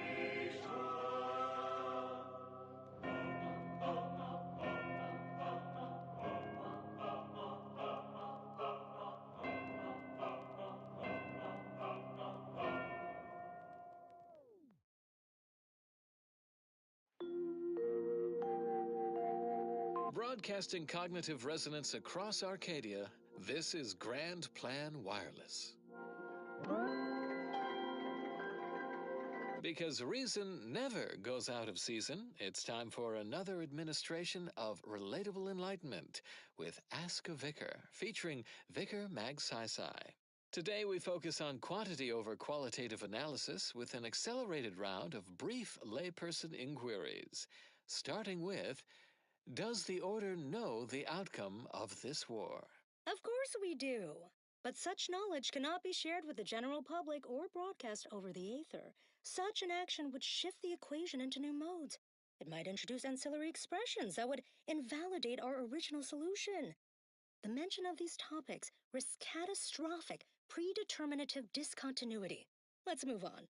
A listener asks, can I learn how to make predictions about my own life? Ah, a less calamitous query.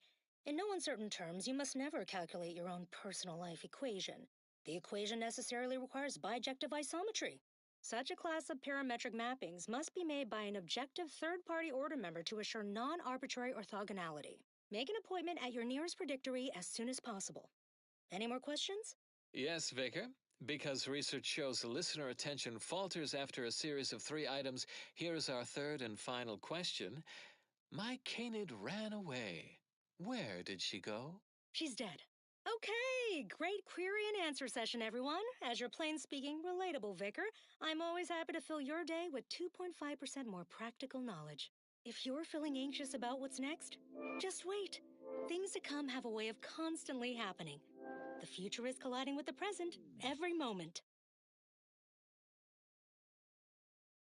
Next up. Well, the seers among you already know.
Your thorough appreciation of that song was considered a probabilistic certainty.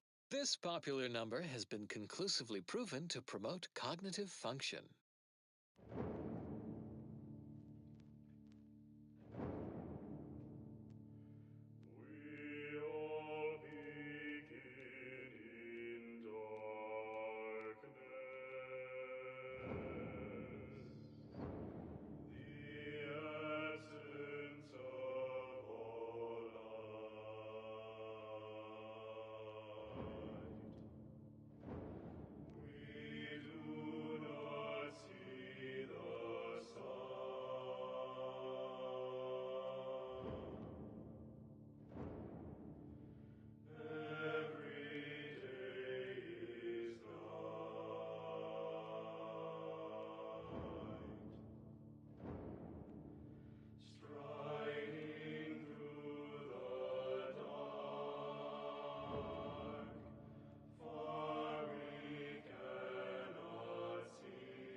As determined, you're listening to Grand Plan Wireless for transpiring events, philosophical profundities, informed insight into the future, also music.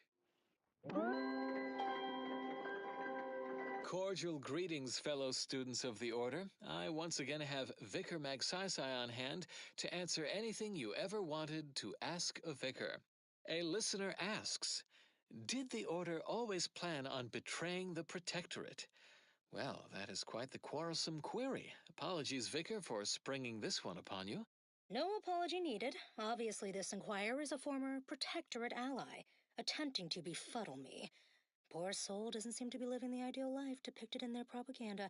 In any case, for the sake of our shared history with the Protectorate, centuries united in furtherance of scientism, I will provide a thoughtful answer. Sadly, the Protectorate's befuddled masses are convinced we rejected them in their hour of need, when plundersome corporatists raved at their gates. I would gently inform them that they, in fact, abandoned us in Golden Ridge, leaving us to fend against the corporatist tide and tend to Protectorate refugees left behind. Also, I would remind them that their consul, string puller of the Protectorate's puppet regime, attempted the arrest and execution of presiding Bishop Ruth Bassar 3 years ago. There's sufficient rancor to go around. Of course, we foresaw the consul's nefarious scheming, further vindication of the plan, and our predictive methodologies. You'd think the Protectorate would learn. All they have is their paradigm, a 5-year-old's book report on the plan. Elementary math at best, just hollow hokum, poorly conceived. I only hope someday our former colleagues realize their miscalculations. When that happens, we will reunite in thought and purpose to solve the universal equation. What happens next may surprise you, but not us. The following song has been determined to facilitate abstract thinking and constructive rumination.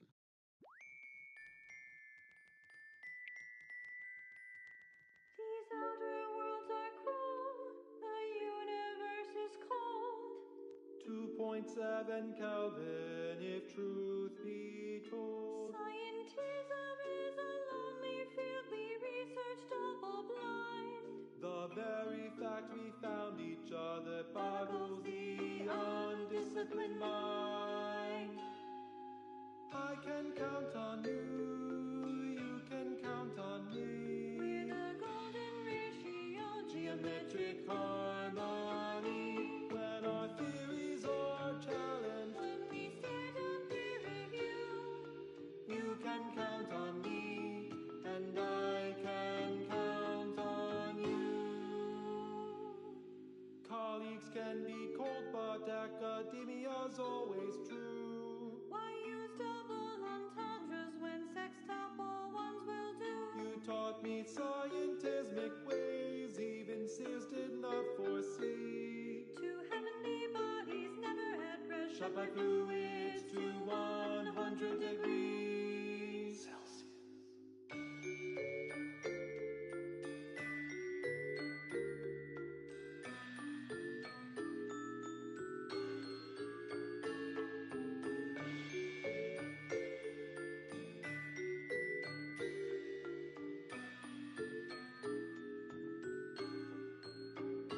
Putting facts over feelings, that's scientism's adage.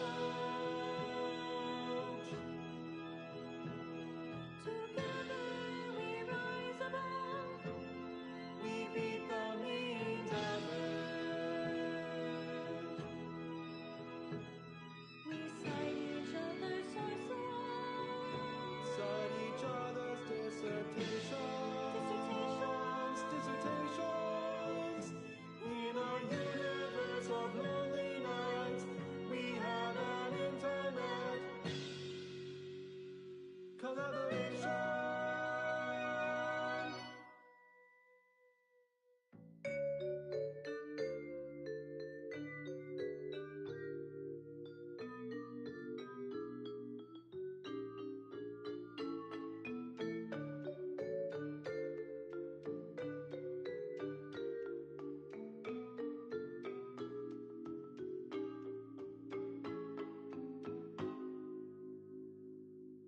I can count on you, you can count on me. We're the golden ratio, Geometric harmony. When our theories are challenged, when we stare down peer review,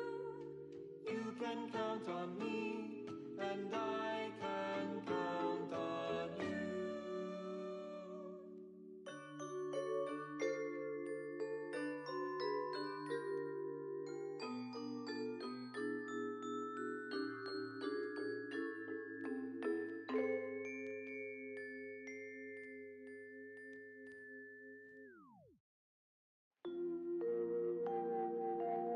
Traveling at the velocity of light through the vacuum of space on our primary band, this is Grand Plan Wireless, the informed, sourced, peer-reviewed sound of scientism. Abbot Newell here to impart a message of significant value, conveyed to me by Alexandra Monastery's most trusted conjecturer, Seer Wiley. To all those tossed hither and thither by war's perilous fluctuations, the Order invites you to seek stability and shelter in Matriarch's mercy. I humbly return you now to the previously scheduled program. This is Abbot Newell of Alexandra Monastery, signing off. How was that, Wiley? What? It's still recording? Oh, how do I stop the... Now do carry on. And as always, anticipate and calculate. Further beneficial content soon follows. And now, more music to perform advanced calculations by.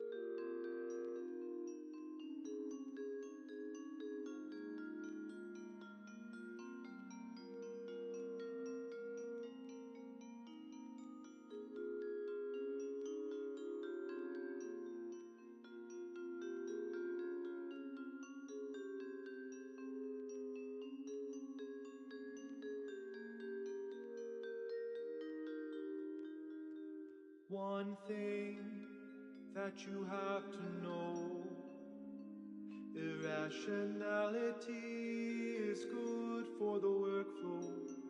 How can that be? How can that be? Infinite, a measure of mystery, unveils the key to logic's asymmetry. How can that be? How can that be? Irrationality.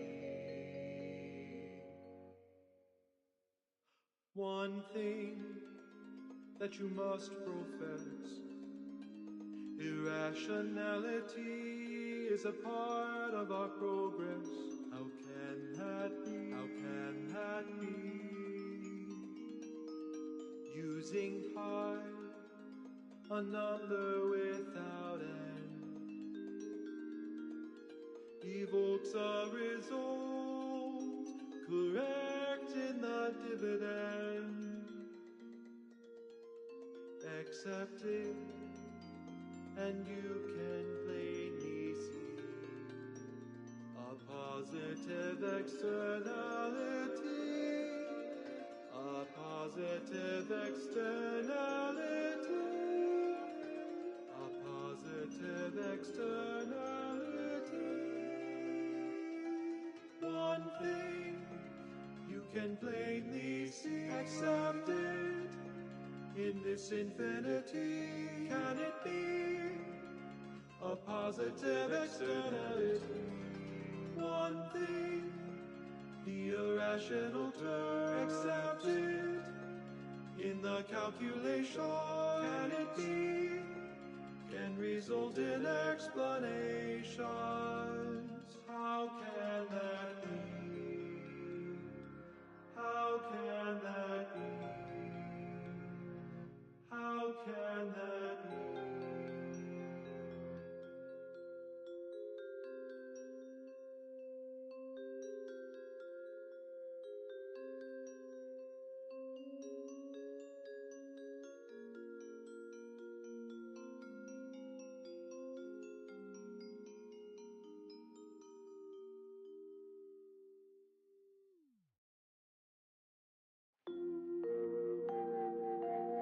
You have tuned your receiver to Grand Plan Wireless. We verify before we amplify. Make your desired outcome be a probabilistic certainty with Pinnacle Vegetable Expulsions. You enjoyed our casts. Now try our expulsions. From the Order of the Ascendant. Humorous hot beverage mug text recently observed, scienticians seek safety in numbers and enlightenment. And now a song from a composer predicted to have 3 well-liked melodies and become allergic to water this year. We were once 2 separate points. We had no connection till the aim of the order gave us both direction. Then we were parallel lines traveling into it, never to meet, yet in such close proximity.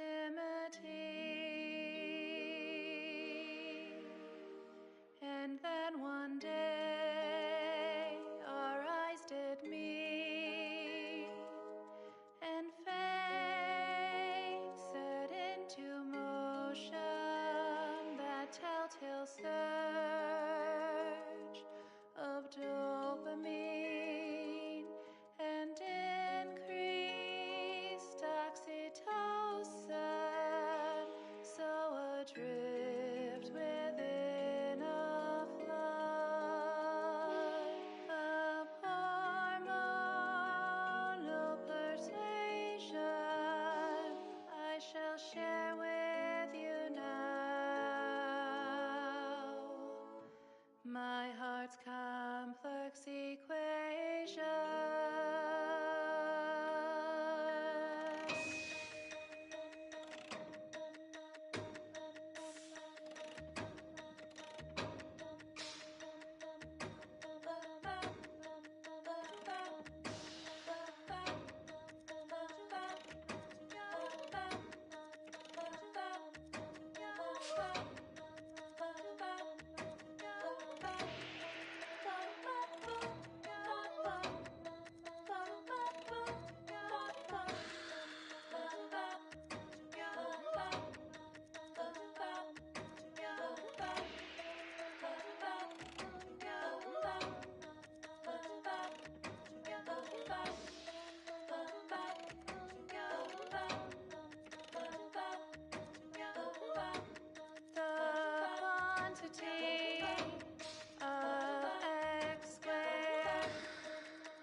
You are listening to Grand Plan Wireless, Arcadia's voice of reason. Welcome to another installment of Ask a Vicar with Vicar Mag Sai. A recent inquiry, why do I hear order product advertisements from the same voices denouncing Auntie's Choice rampant commercialism? Good question. I'd say the place we differ most from our consumers' rivals is, well, our overall philosophy. The way we view everything. They believe in profit above all else, while we strive for the ascendance of all humanity through the solution of the universal equation. The difference could hardly be greater. So, while we might share methods from time to time, such as the distribution of goods in our case, to help others ascend to greater heights, we could hardly be more dissimilar. Do you have an inquiry about our order you're bursting to ask? Drop us a message at your local predictory. Keep put, much is left to come. Avid followers of our predictive playlists are already aware of which song follows. Interested in receiving our weekly selection of mathematical clues? Visit your local predictory.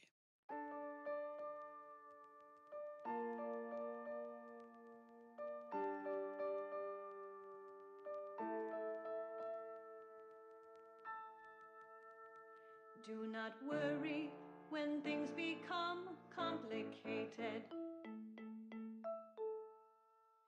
You went to school and studied, then matriculated.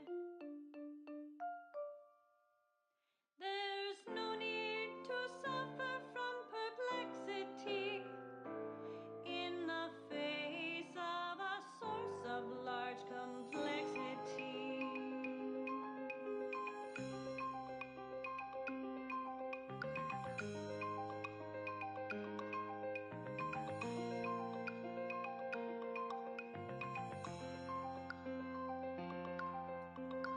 Complexity is partially imaginary.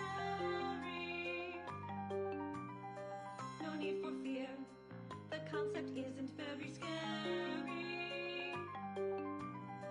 Complexity is partially imaginary. You can handle it if you stay very wary. We have tools to tame high-order equations. They are useful in problematic occasions. You can take the formula's derivative, or use square roots of numbers that are negative. Complexity is partially imaginary.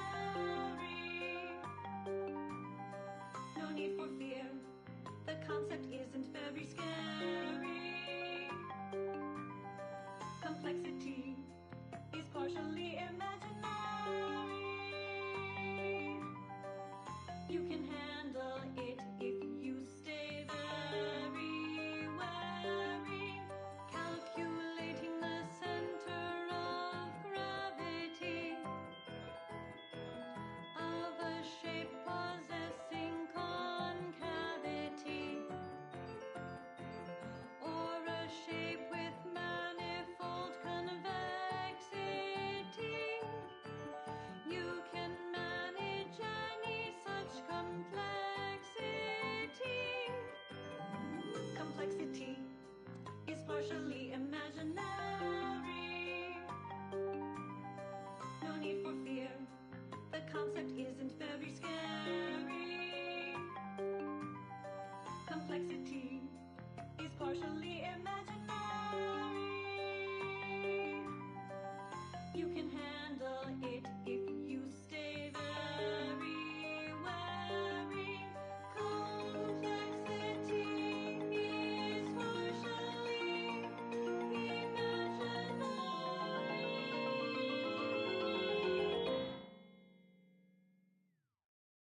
This melodious little ditty was dedicated to novice Gertrude Powell. Your nominate admirer has taken great interest in your figure work and projections. Warning, the following song mentions some actions that are improper, something your fractions should never be. The color of space, a chromospectral analysis. When asked about the average color of space, the famous stellar cartographer Newton Otisgard replied, with no hesitation, beige. To experienced lumen astronomers, his answer was the expected one. But I can already hear the obtuse listener bleating With their faces contorted into a rictus of ignorance, wouldn't the average color be black or white or simply a shade of gray? No, it would not. The answer is rooted in the science of how hot objects absorb and emit light, which answers the ancillary mystery of why there are no green stars. To understand all of this, you must understand the basics of thermal divarication emission theory. The typical piece of non-heated matter absorbs most electromagnetic radiation that falls upon it, including light, infrared, and radio emissions. And the matter reflects only a small portion of that radiation. The visible part of that reflection is its color. However, most stellar objects generate far more radiation than they absorb, so they can be modeled as an idealized object, which is assumed to absorb 100% of all electromagnetic radiation and re-emit some based on its temperature and composition. Stellar composition determines what packets of light will be emitted, while stellar temperature determines the frequency of light and hence what portion of the spectrum that light is in. Low temperature emission is mostly infrared and not visible to us without proper instrumentation, which I need not describe here. As the stellar body's temperature increases, its emitted light shifts up into visible light, through red into orange, then yellow, then white. Even rare blue stars exist. These are the hottest stars, emitting mostly blue and invisible ultraviolet light. So why are there no green stars, you wonder? I would think the listeners could easily draw this trivial conclusion for themselves, but if I must... It's because any star emitting green light also emits bluish and or reddish light too, resulting in a non-green star. There is no naturally occurring stellar composition that emits solely packets of green light. In fact, such a composition itself would constitute evidence for intelligent interference, and no such evidence of any kind has ever been detected. Let's get back to Newton Odescard, the famous stellar cartographer. The methodology of the Odescard's chromospectral survey was straightforward. He partitioned his astronomical field of view into grids, then tagged each object in every grid. He ignored empty regions, as black would only dim the color and not change its fundamental hue. The light from every galaxy, star, nebula, and quasar was gathered and fed into a central tabulator for computation. The subsequent spectral analysis produced a final answer to within 0.5% of the predicted value. And that result was beige. More specifically, in the cylindrical coordinate model of color space, the hue is 42 degrees, while the saturation is a mere 9%, and the value is a full 100%.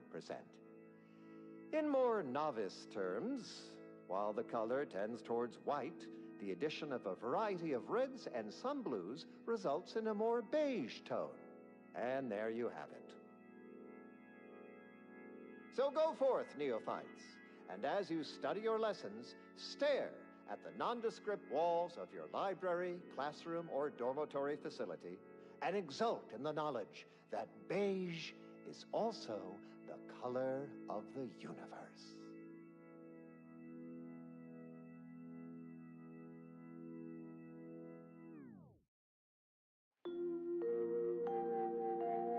Broadcasting cognitive resonance across Arcadia, this is Grand Plan Wireless.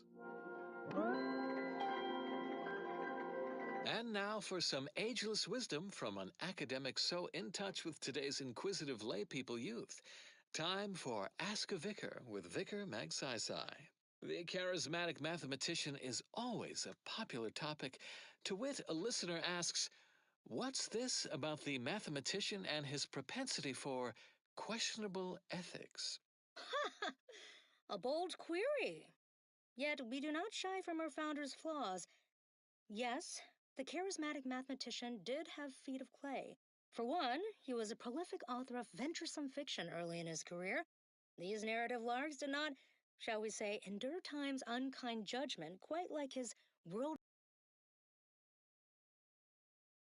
relations with entities outside academia, which do not always benefit scientism.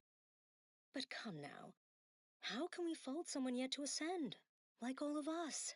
And now you know, but no one knows everything yet. Have another inquiry about our order you're bursting to ask? Relay your query at your local predictory post-haste.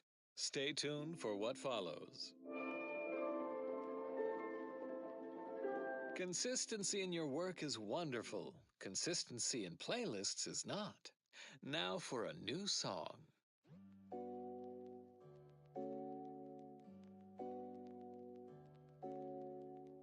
Three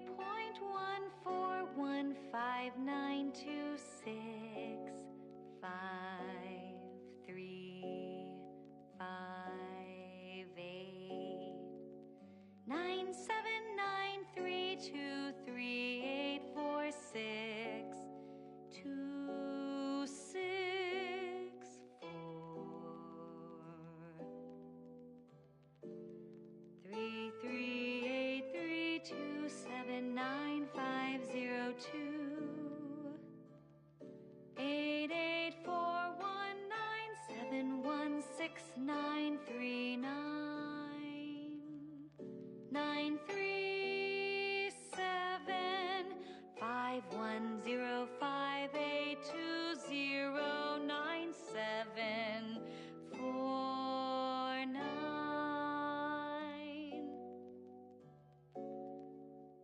How many digits in pi? How many numbers am I? How many digits in pi? How many numbers am I?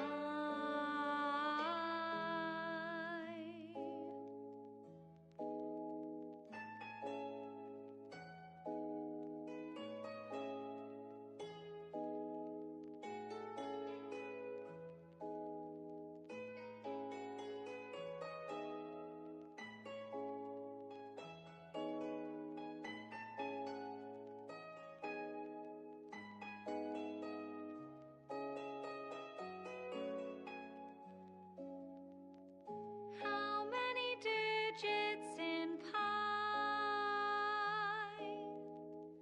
How many numbers am I?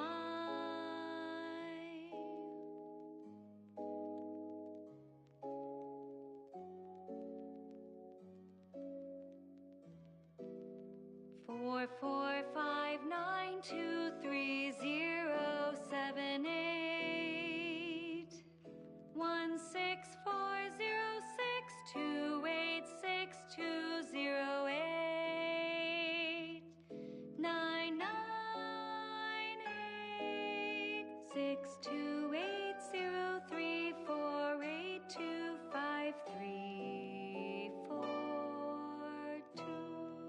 9962803534221.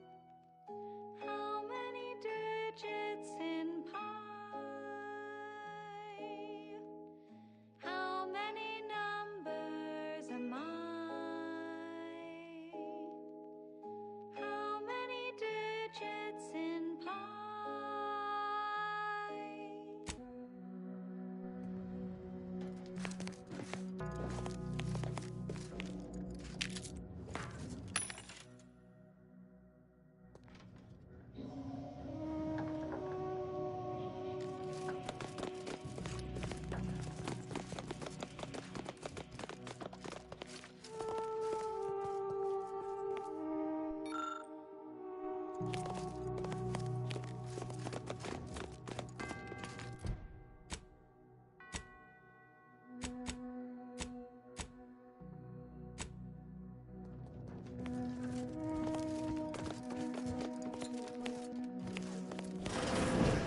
Be here any moment. Now do as Seer Wiley said and hold position.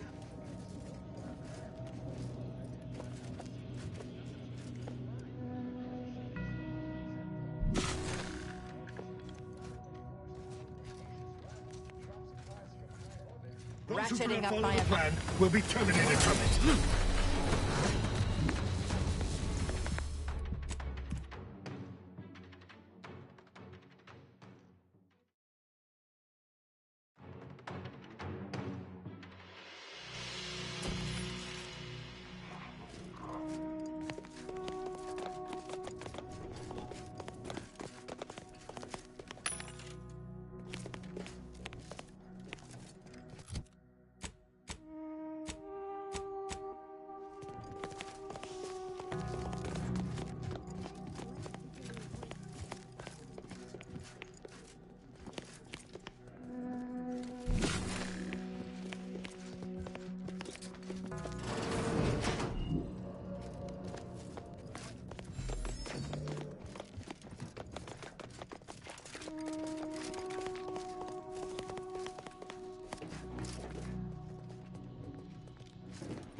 Those who do not follow the plan will be terminated from it.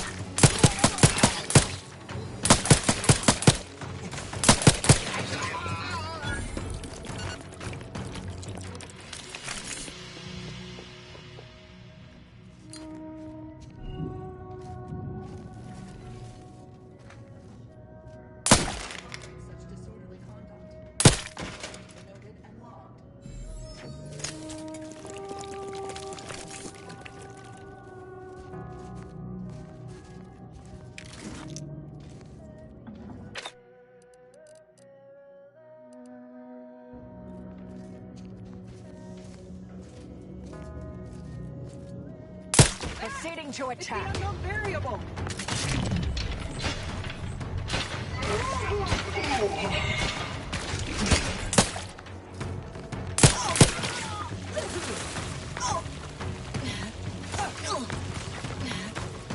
Combatant scanned.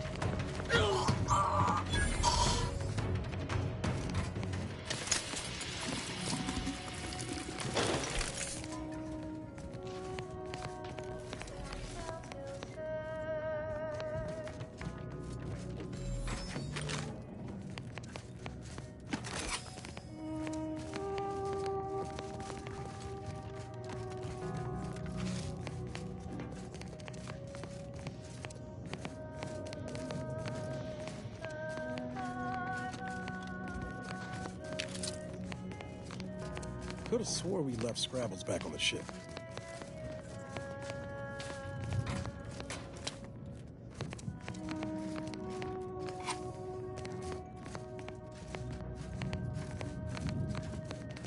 Keep the Wiley's plan.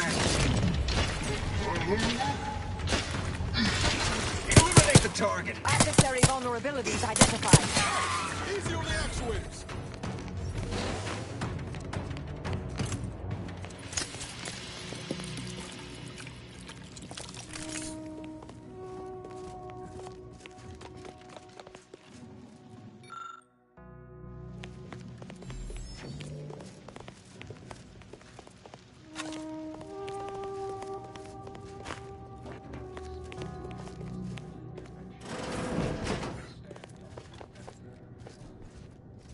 This the Abbot's room? Did the Abbot take a vow of resplendency?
when a student fails? Why, their instructor, of course. Bishop Bassar has failed this order as its preeminent luminary. And without our intervention, she would make peace with the primitive minds of Auntie's choice. This must be prevented, whatever the cost, or humanity's ascendance will be forestalled by centuries, if not millennia. The blood spilled today is merely correctional ink, stamped onto a test of order aptitude. And whom do we blame when a student fails? Bishop Bassar has failed this order as its preeminent luminary. And without our intervention, she would make peace with the primitive minds of Auntie's choice. This must be prevented, whatever the cost, or humanity's...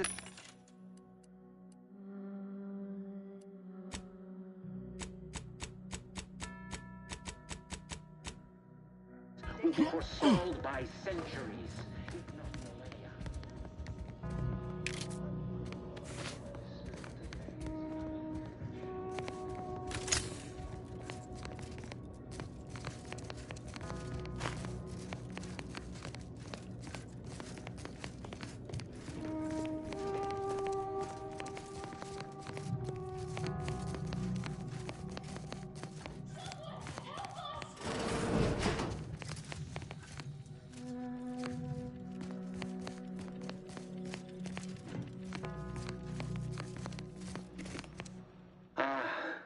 The stalwart agent arrives.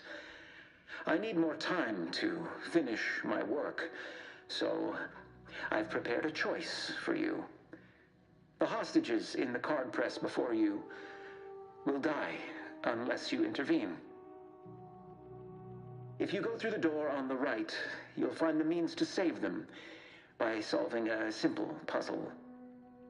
Leave through the other door, however, and they will die, screaming in abject terror. But how could you call yourself an Earth Directorate agent if you allowed that to transpire? I know a stall tactic when I see one. Calls on you, though, dear.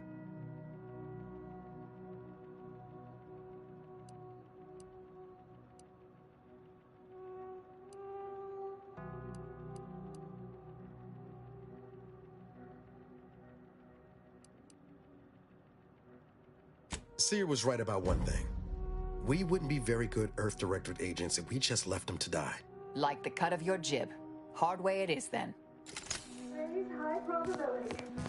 Wiley dropped it here. He let some others go, but didn't even give us the chance to surrender. He's lost his wits! Kept going on about his puzzle increased. That must be where he hid the key. Let me guess. That safe won't open until we solve this puzzle. Seems like stacking the deck for a predictable behavior analysis.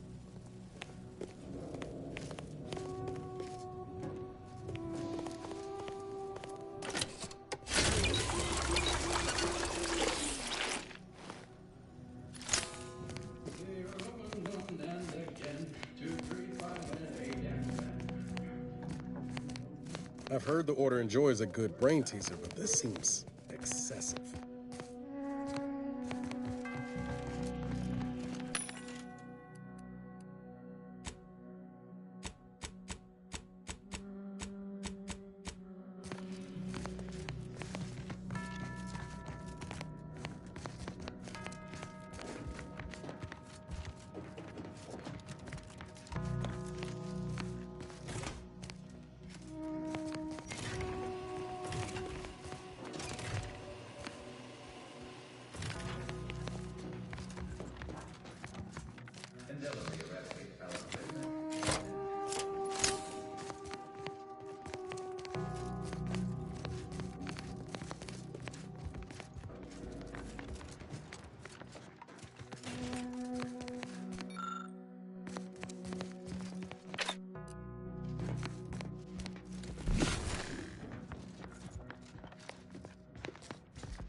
You've suffered extensive damage, Commander.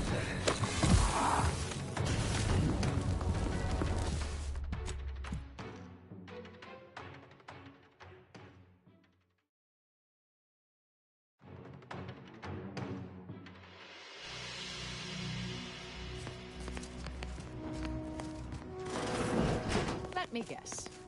That safe won't open until we solve this puzzle. Seems like stacking the deck for a predictable behavior analysis.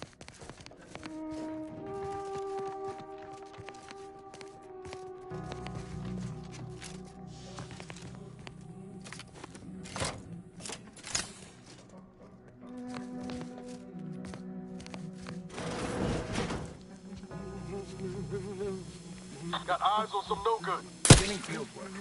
Let me know when you need a distraction. You lot couldn't hit the broadside of a freighter.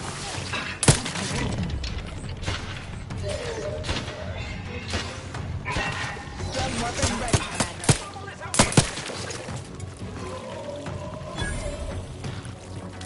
I have a fix on their weaknesses. Reviving me is strategically optimal.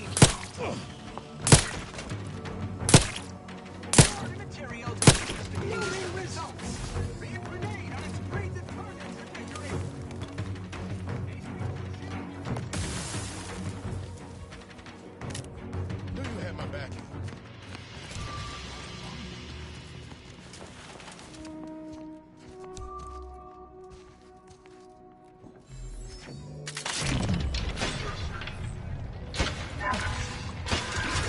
Investigating hostile and suffered extensive damage, Commander.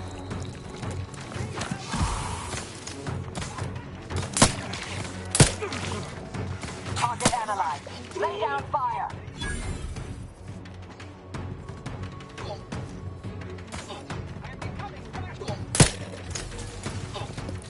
Ready to take the heat off. Batten scan.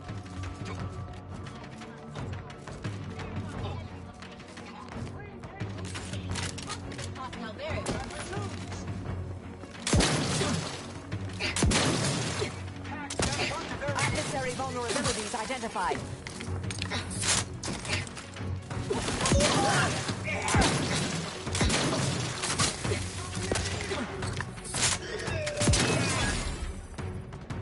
Over here! Free hole in the head! I'm the one you need to work! Mitigating the threat. Purification in progress.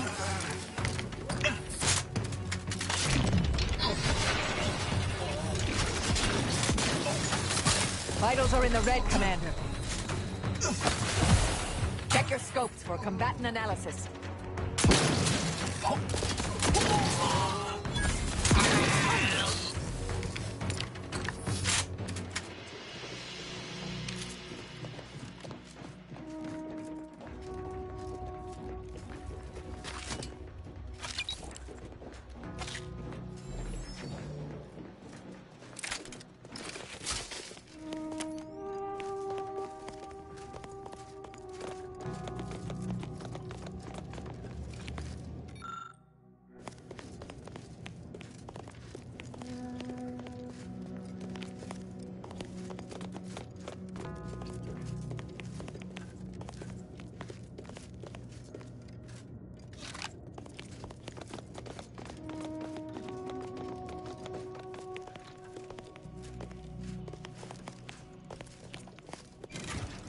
Way to get the ball rolling.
No, I haven't encountered this much of a waste of time since I tried programming Val to understand sarcasm.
See? Didn't I tell you our friend would be back? Hurry! Disable the car! The contrast machine! Oh, thank the architect!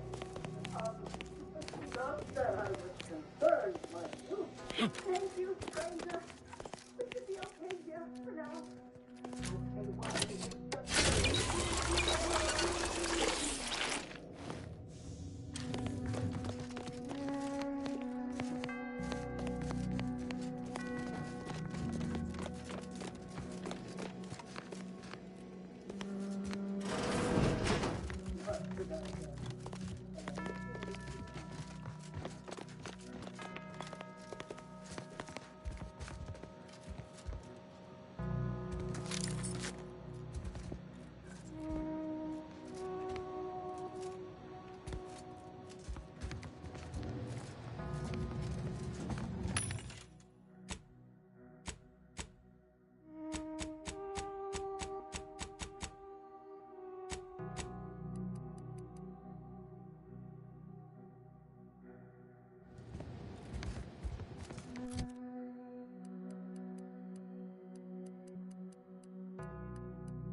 At least it was a clean bicycle. Hey!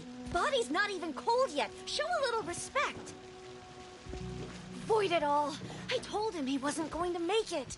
Is this why Wily Zilk spared him? Because the seer already...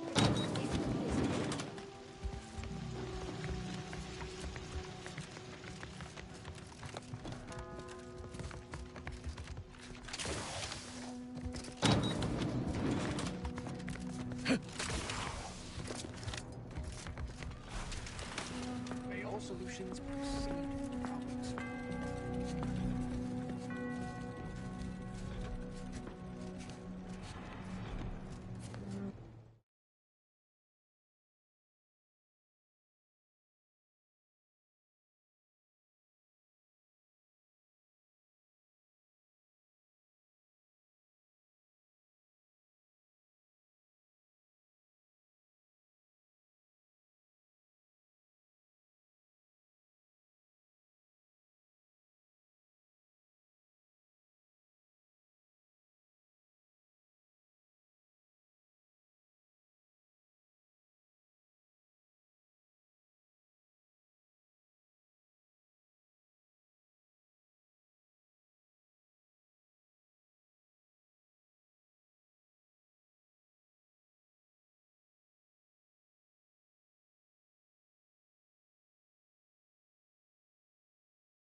The charismatic mathematician.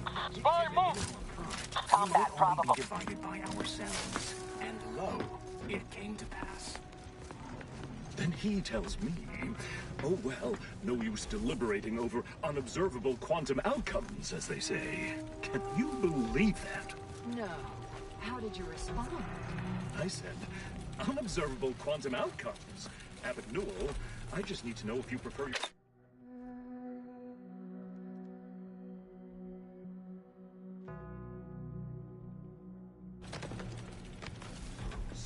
I wonder we made any progress on the plan under that old pontificator. Thank the architect, Seer Wiley's in charge now. Aborting Not search! trust anyone who doesn't show their work. Charismatic mathematician.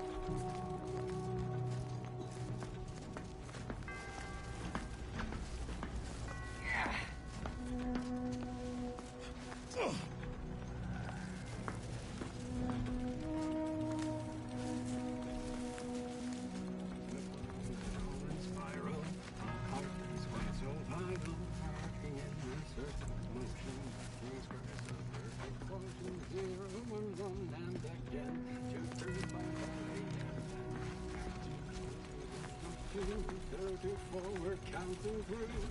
Probably eradicate algorithmic.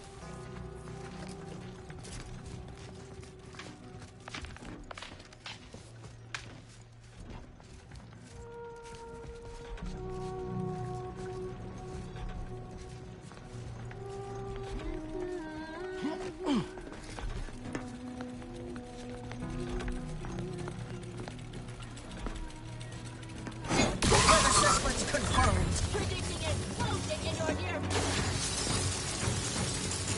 Red nullified.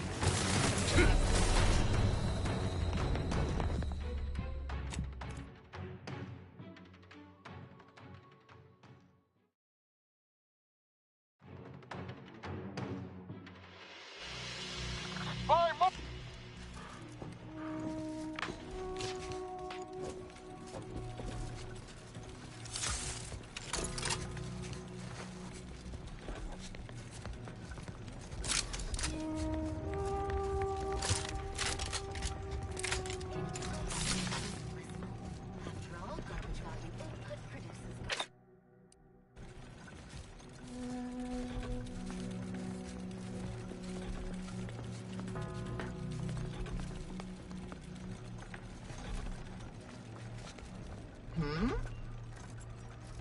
1, 2, 3, 5, 8. 1, 1, 2, 3, 5, 8. Algorithmic dissonance.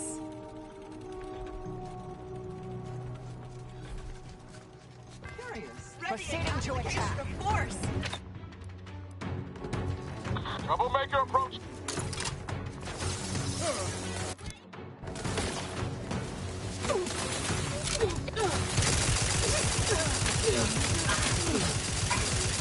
Adversary vulnerabilities identified.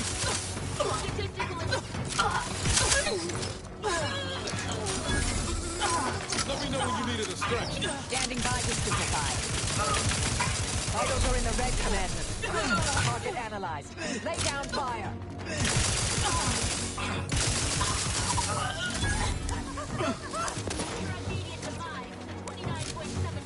Not getting up without help.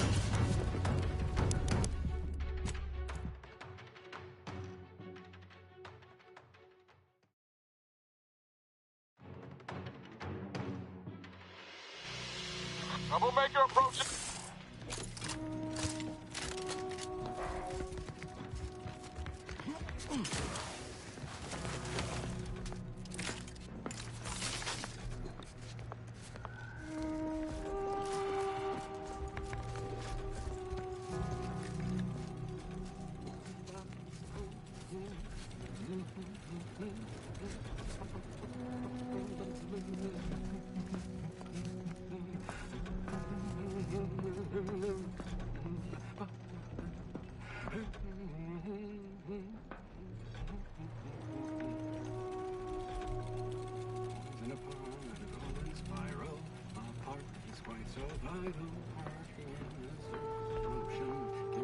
Threat detected. Quotient 0, 1, 1, and again 2, 3, 5, and 8, and then 13, 2, 34, we're counting through. Dwelling on the quotient of the moment is to risk missing the product of the next.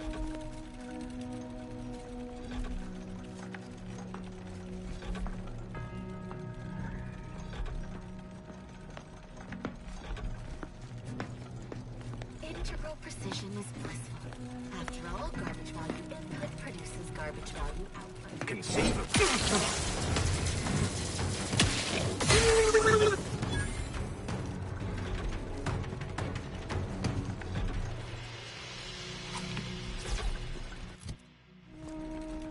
Solutions precede problems.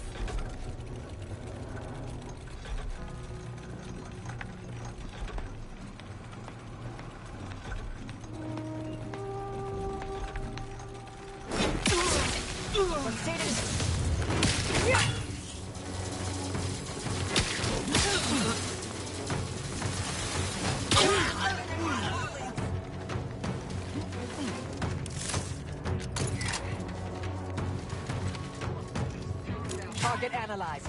Lay down fire. Vitals are in the red. Ready to waste them. On your command. Torpificator is charged.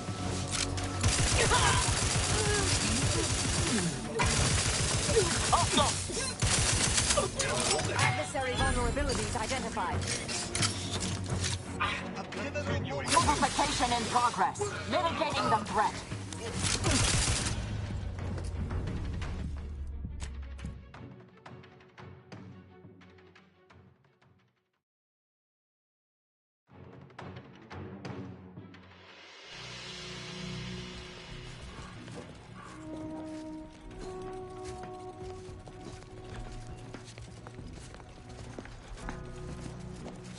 Unfriendly nearby.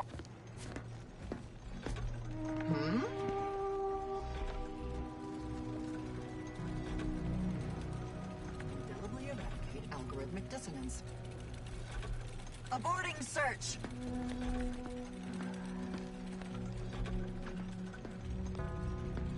Hostile spot. I am but a single gear.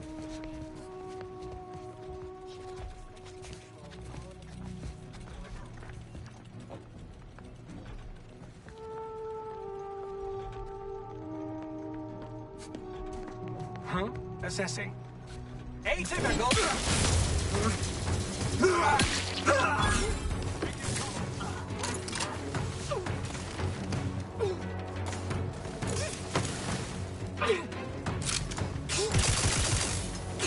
Combatant. Sorry, ain't ready yet. Need to finish recharging first. Let me know when you need it to stretch. Standing by to stupefy. Over here! Three hole in the head! You lot couldn't hit the broadside of a frame! I'm seeing us slowly.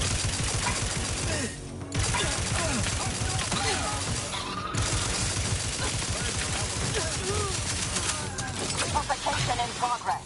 Locking them down. Exposure level.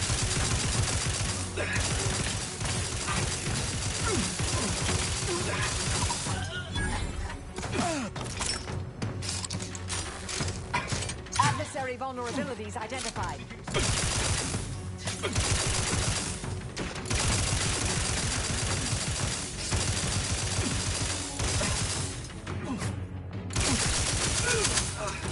Ready to waste it. On your command.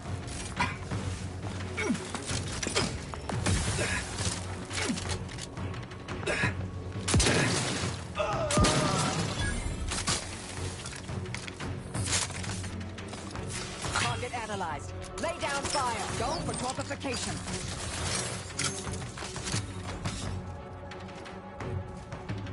Mitigating the threat. Take.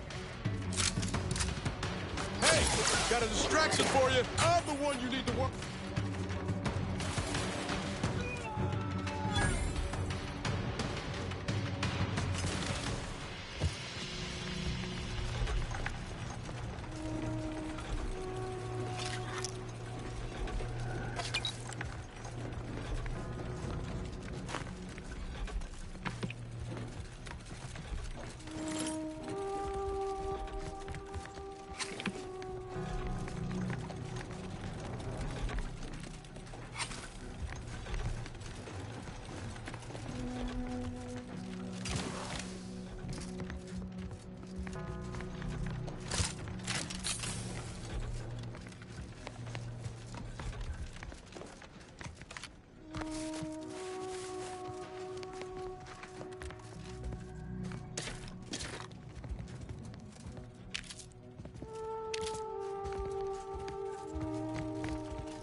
Got my lab helmet on front.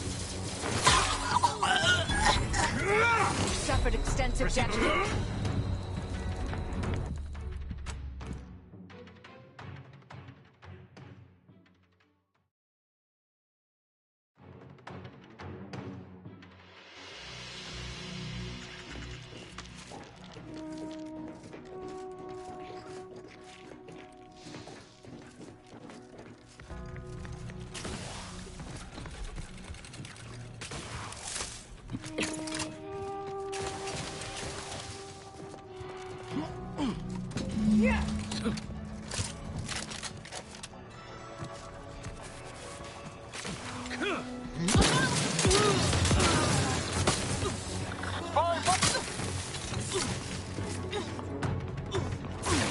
Proceeding forward. Vitals are in.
attack.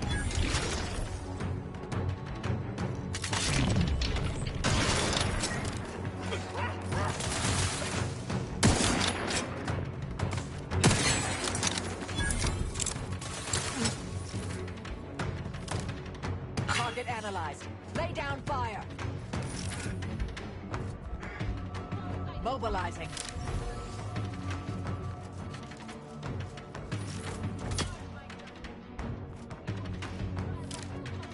Check your scopes for combatant analysis. Stun weapon ready, Commander. Ready to take the heat off you, Commander. Just say when. Combatant scan.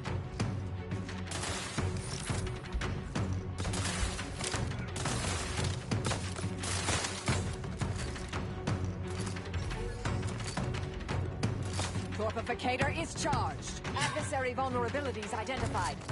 Yeah.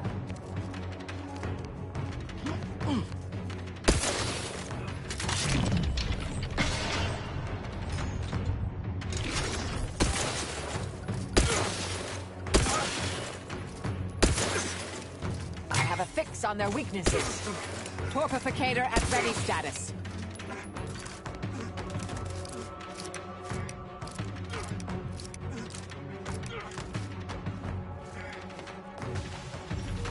Target analyzed. Lay down fire.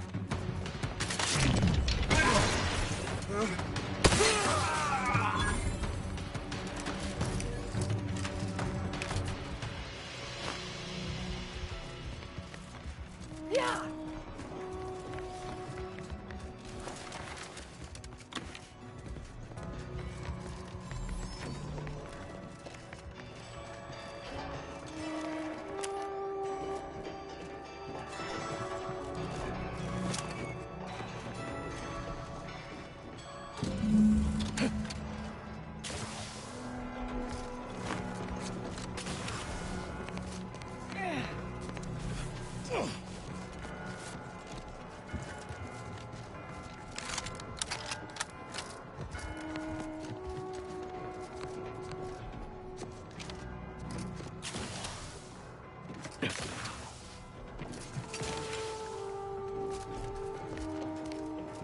Spy movement!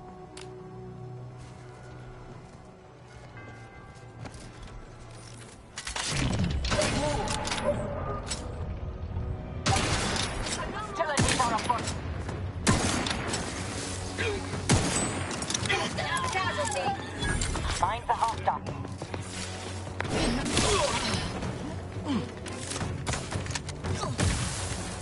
Check your scopes for combatant analysis.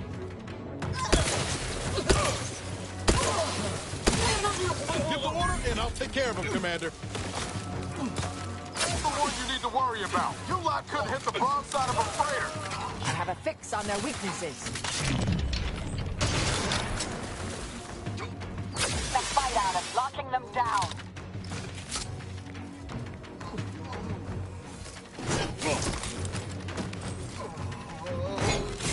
Adversary vulnerabilities identified. You suffered extensive damage, Commander.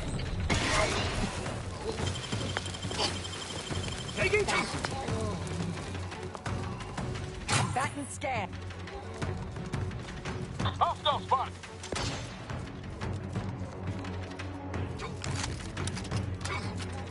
Yeah.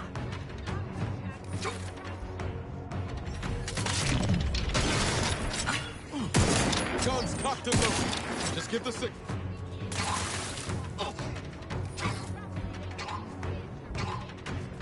Back. Over here. Free hole in the head. Standing by to stupefy.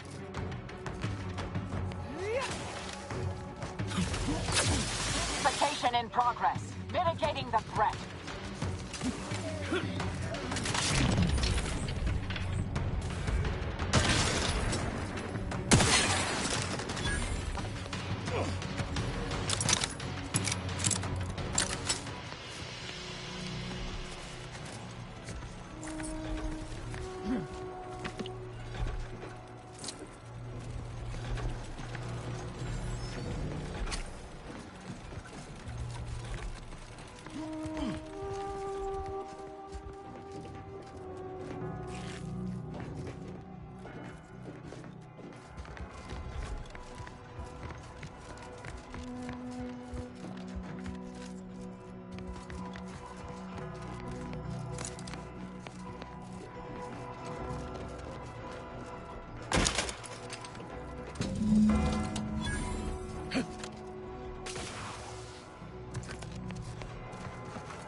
Who doesn't appreciate a good orrery?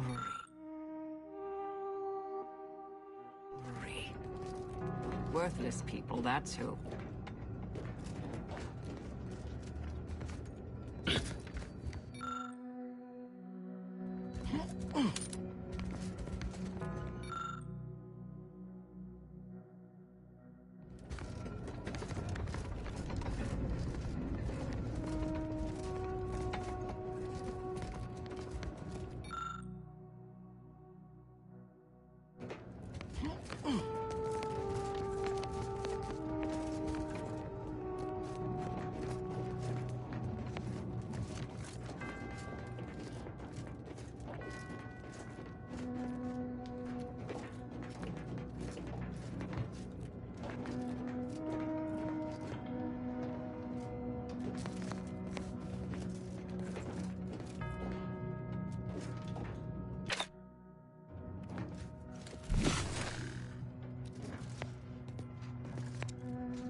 So Clemens and Svoboda's killer arrives. So much of our plan ruined because of your meddling. Victor's explosives would have minimized casualties on both sides. You may have bested my peers, but they were never my equal anyway. And neither are you. You took so long, I was beginning to think my little puzzle actually stumped you.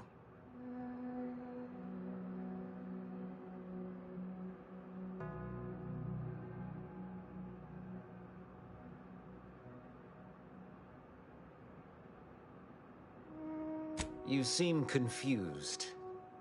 Allow me to delineate on the totality of your failure. Saving the hostages delayed you just long enough for me to complete my work. I was able to transmit not only the coordinates for the peace talks, but also the station security protocols, giving Augustine control over its automechanicals. She has everything.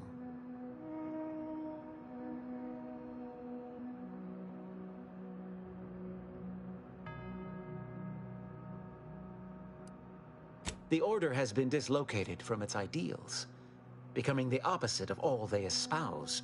DeVries and I are merely providing a necessary realignment. All I hear is empty bluster from an amateur schemer whose only success so far is failing loudly at a sloppy plan. This slapdash takeover of yours is graceless and rushed and reeks of ineptitude and desperation. In my day, we did these things with considerable more efficiency and panache. And who are you, exactly? Marisol Delgado, former head intercessor, Department of Preemptive Causal Redirection. The endpoint? No. The improbability of you interrupting my plans at this singular moment beggars belief. Our aims are so similar, I'd almost consider joining you. Had you not proven yourself such bumbling fools, dragging me into your mess. Consider how much uncertainty has been introduced into your equations. Can you have any confidence in your predictions at this point?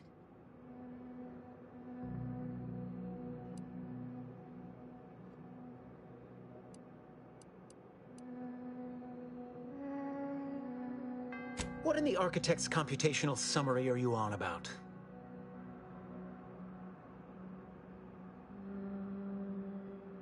That hopeless, ineffectual, over-reliant waste of workspace?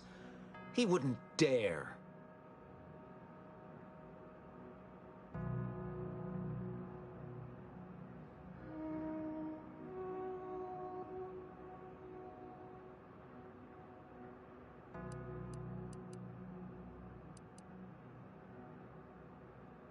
But I am beyond reproach. My talent without peer. What has Joseph ever done for the Order except occupy my valuable time with useless queries? No, this is some kind of deception. It has to be. I could not have missed such obvious machinations. My math is correct. My math is always correct.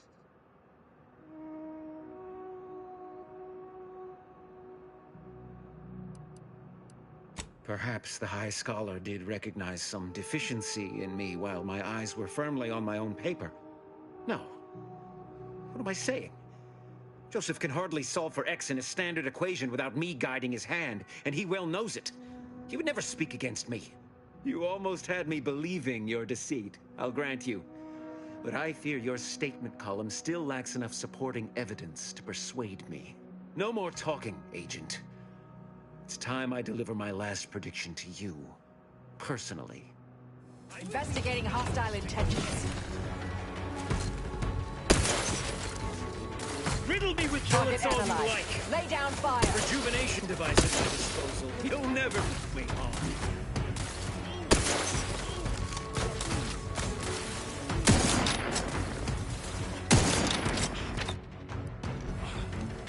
Combatant scan. Replenishing.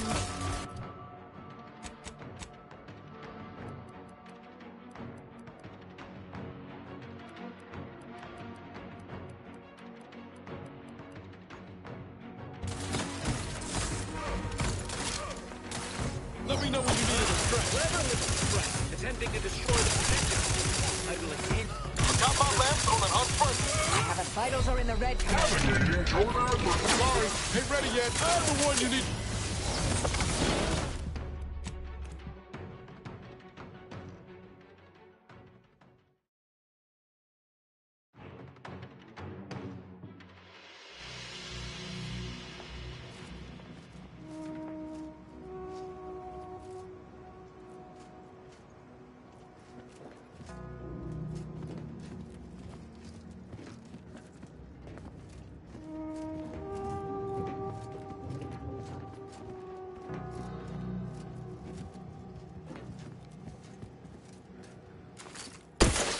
Mobilizing.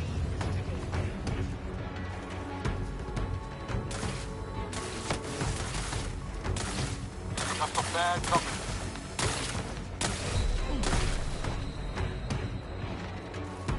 Target analyzed. Riddle me with bullets all you like.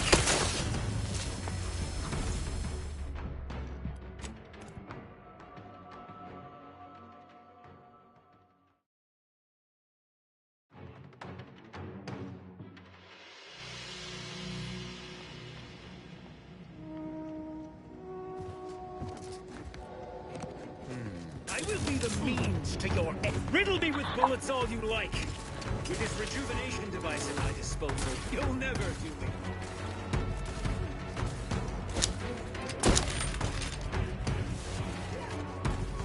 Target analyzed. Lay down fire.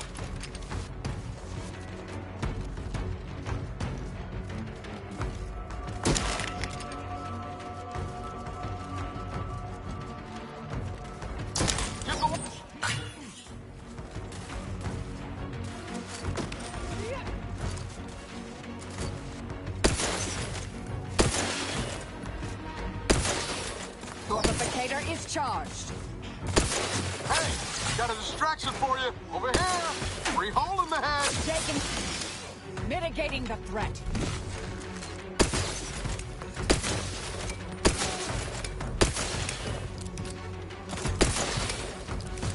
Batten scan.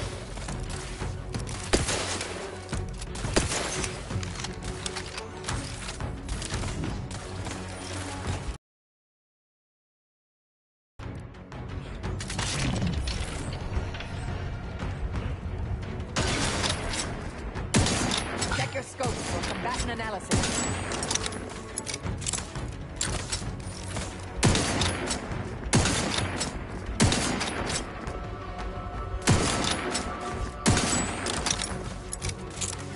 I have a fix on their weaknesses.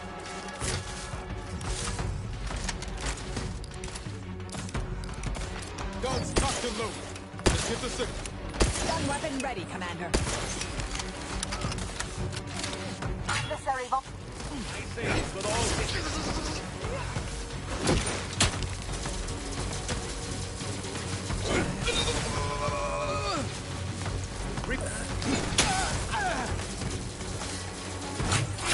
locking them down. They're benumbed. Come at.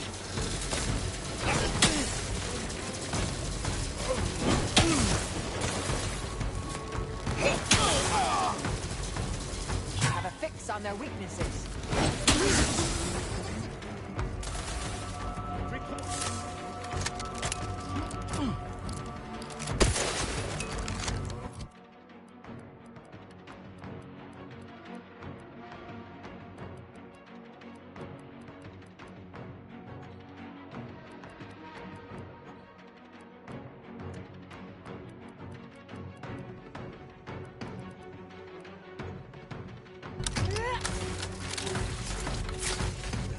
Combatant scan.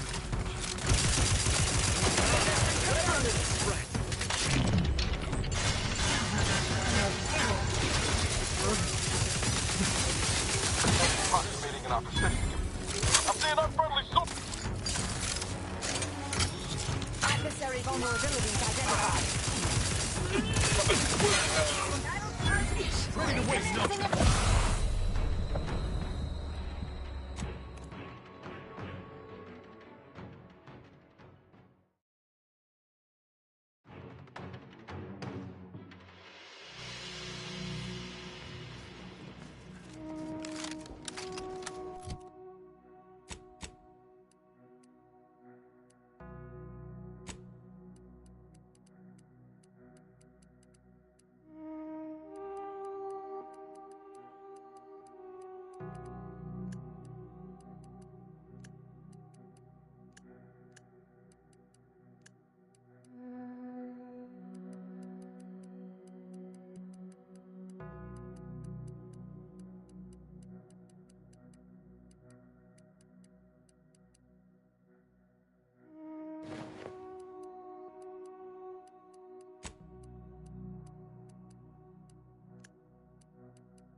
Mobilizing. Clever little threat, attempting to destroy the protector. I will continue to Oh, you took. Negative. Recharge incomplete. Reviving me is in everyone's best interest.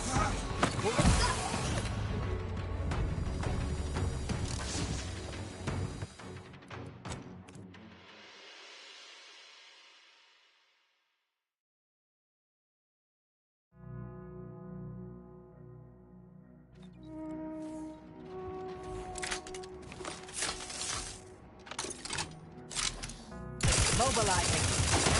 clever little scratch, attempting to destroy the protector.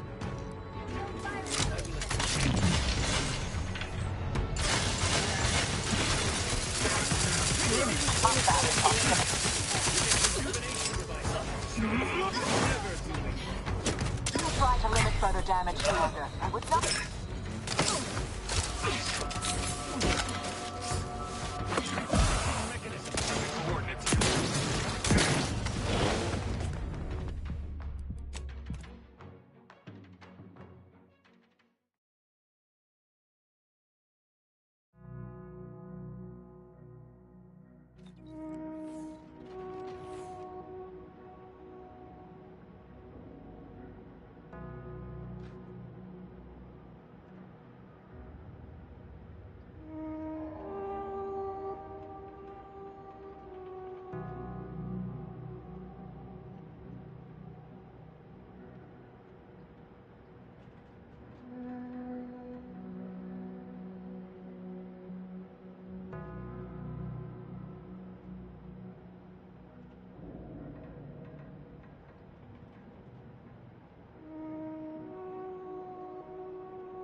sitting up my aggression.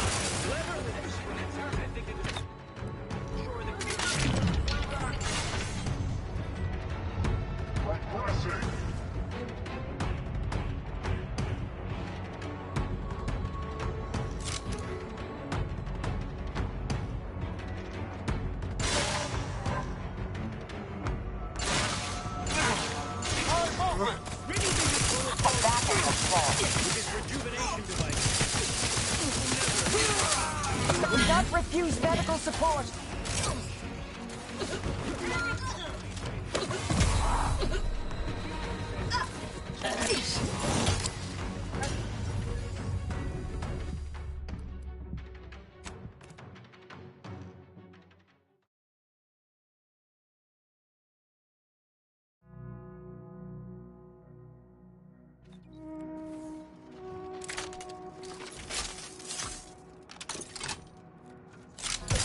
Proceeding to attack.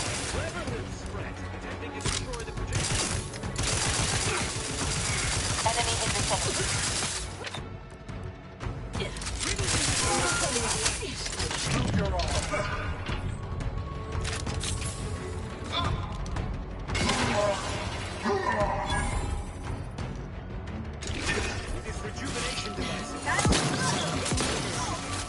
How are you still upright over there?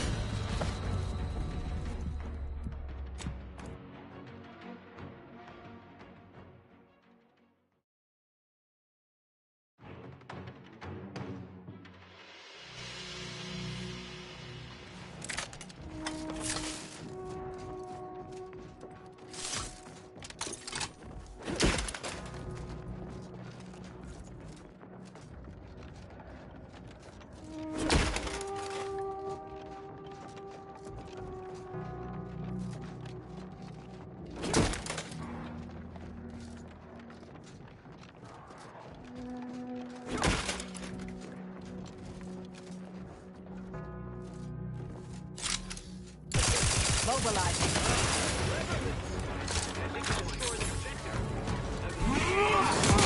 You suffered extensive damage, Commander. Let me in. Help me out. Check your scopes for combatant analysis. You're confident, right?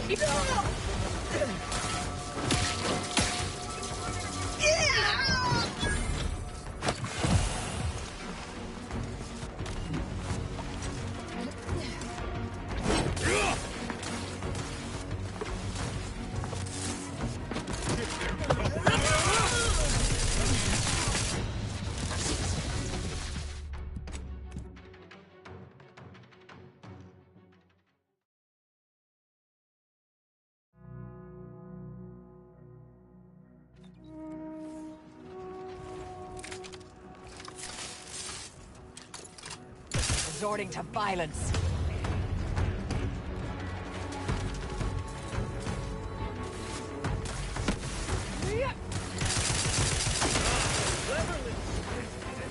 That's a bad company. Target.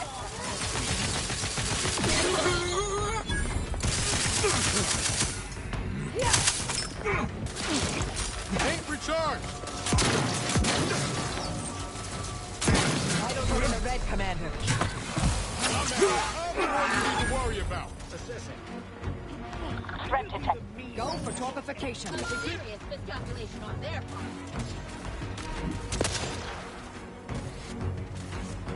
Vitals critical. Don't become a statistic, Commander.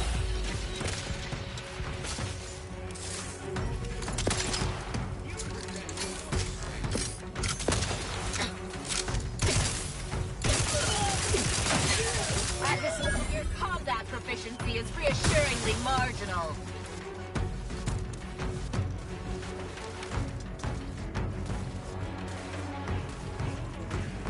You've suffered extensive damage, Commander. Check your scopes for combatant analysis. Riddle me with bullets all you want. With this rejuvenation device at my disposal, you'll never do me harm.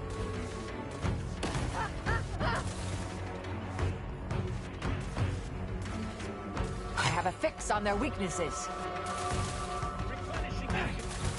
Your coordinates yield diminishing returns. Balancing the equation. Reviving me is strategically up. Hostile spot!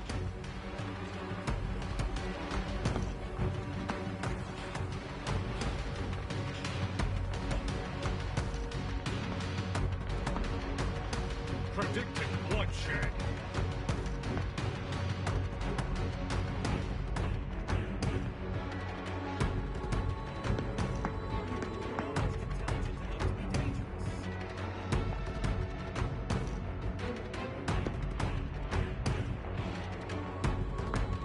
So predictable.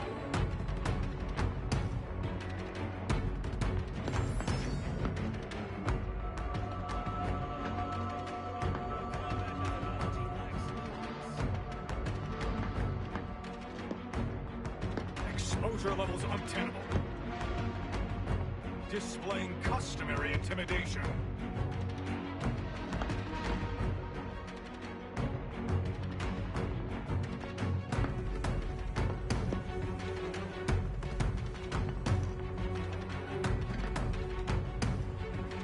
Escalating aggression by 3.8%.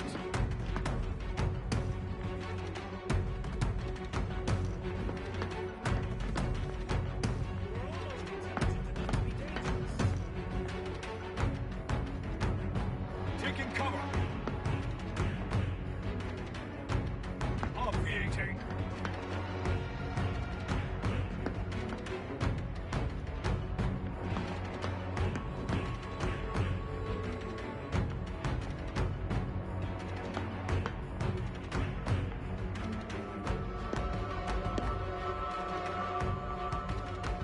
Long divide and conquer.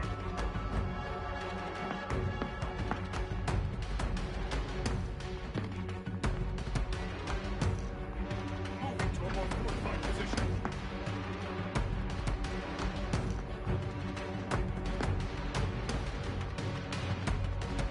Refraining from a gratuitous battle cry to improve combat efficiency by 1.4%.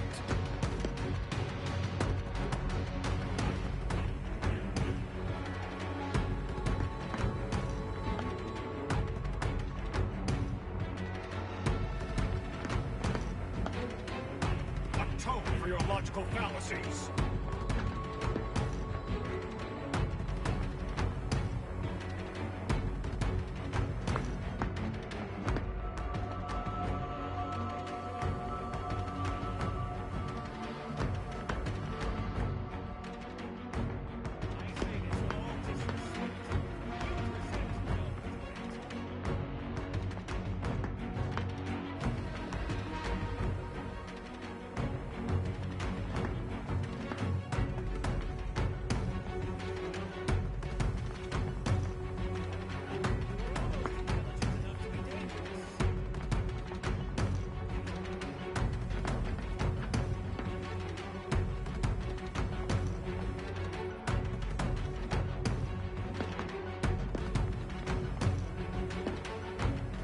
Seeking safer coordinates.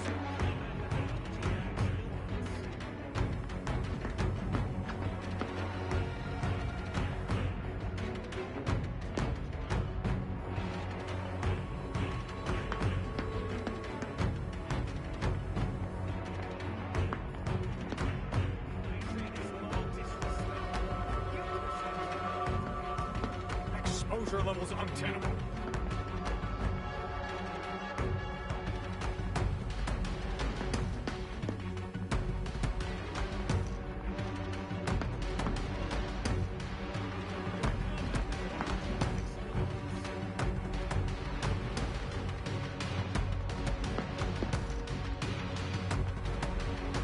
Strength in numbers.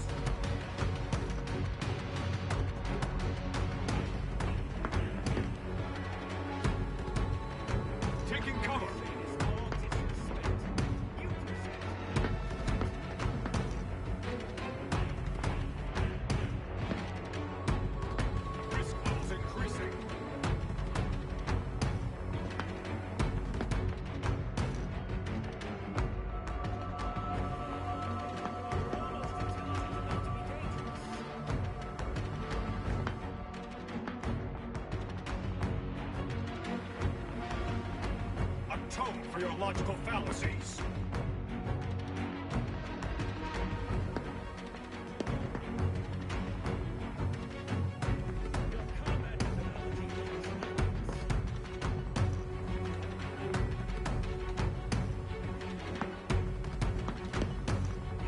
Law, divide, and conquer.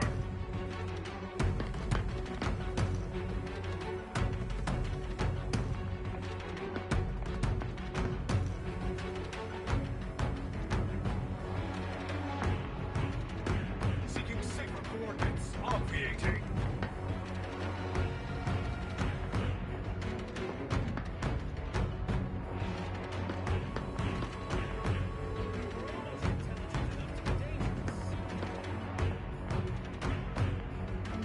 Present coordinates yield diminishing returns. So predictable.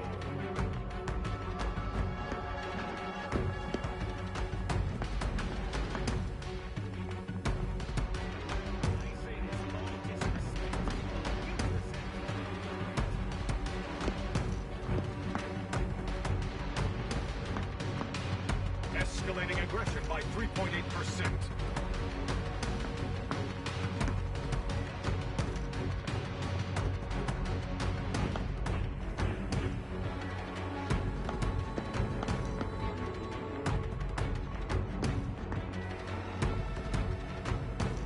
Displaying customary intimidation. Moving to a more fortified position.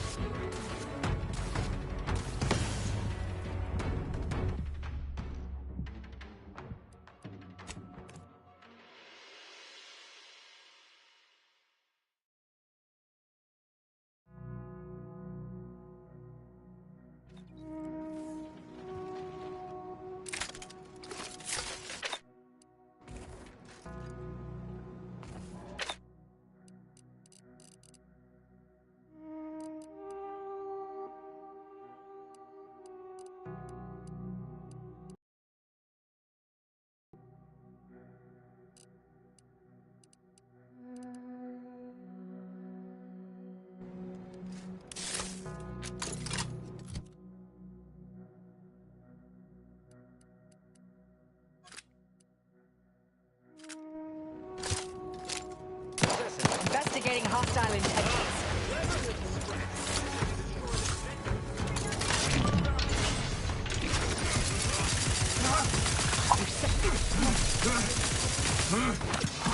Progressing! Target analyzed. Lay down fire. Vital critical. Don't become a Come to, but I'm not ready. Give the order, and I'll take care of him, Commander. With his rejuvenation, Not getting Torpificator is charged.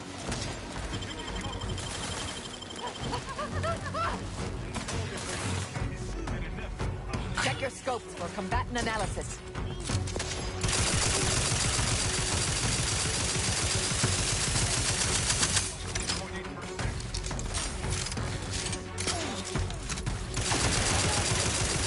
Adversary vulnerabilities identified.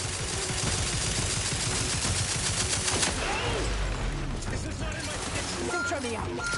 Prove your mind over here. Obviating. Thank you. Troublemaker approaching. Thank you. investigating disturbance.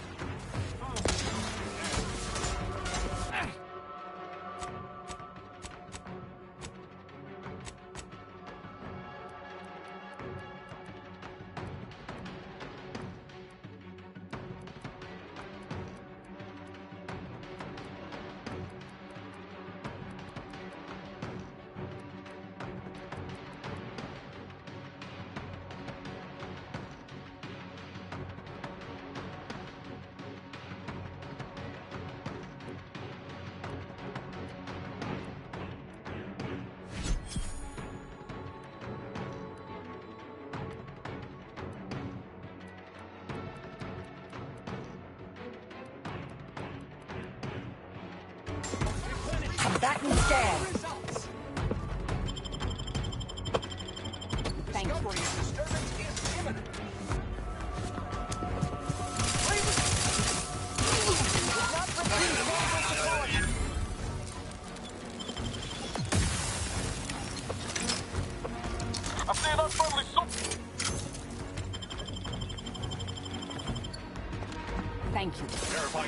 the Outlier's location. I have a fix on their weaknesses. Rooting out the anomaly. Medic, please!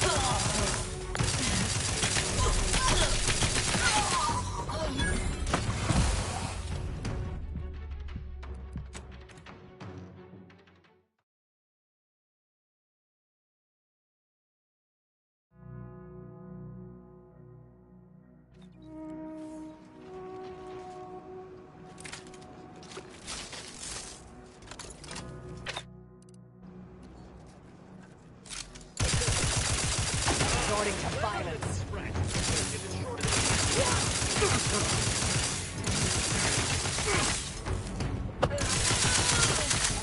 In process. Vitals critical.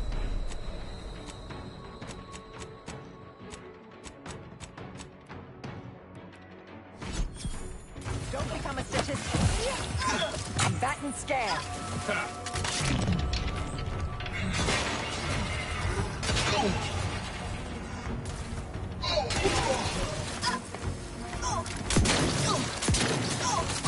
Not walking this off. You suffered extensive damnation. Proceeding. Adversary vulnerabilities identified.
Investigating hostile in... Hostile. Got my left on an unfoot.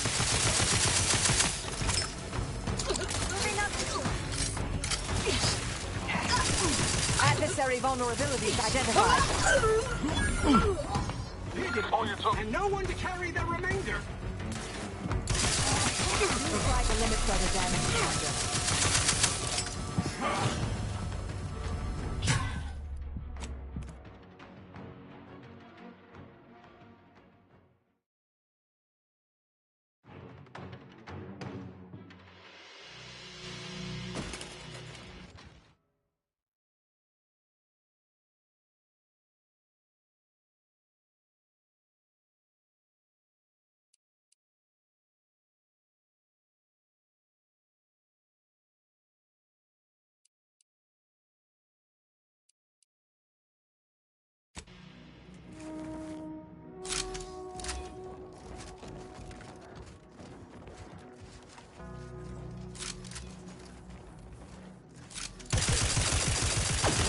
Investigating hostile intentions. I'm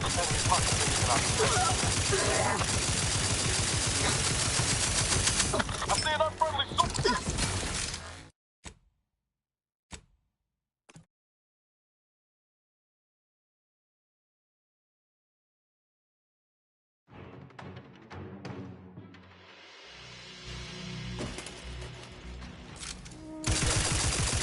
Proceeding to attack.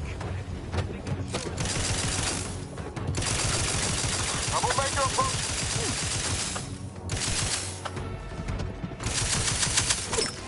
Consider self-preservation of...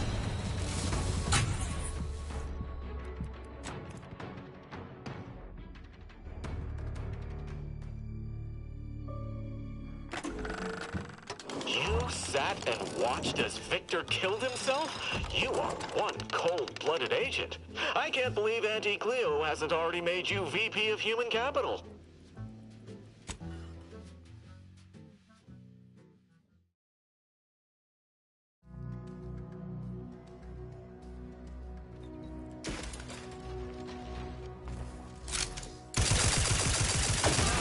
hostile intentions.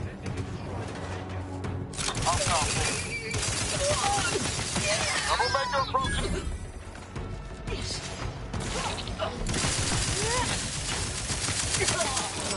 Check your scopes for combatant. Reviving me is... Commander, watch your butt!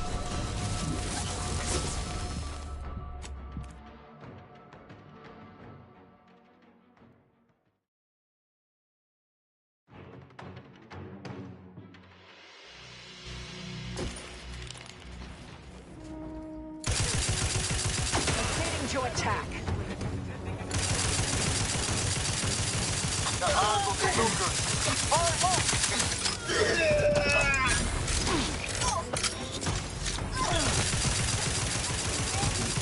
Target analyzed. Lay down fire. Medic, please. That'll charge.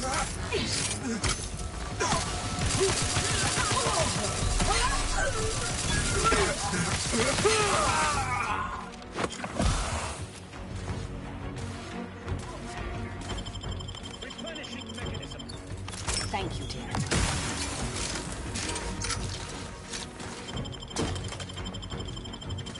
Knew you had my... Check your scopes for combatant Riddle me with analysis. bullets all you like. With this rejuvenation in my disposal, Guns cocked you'll and never loaded. do me. Just give the signal. Torpificator is charged.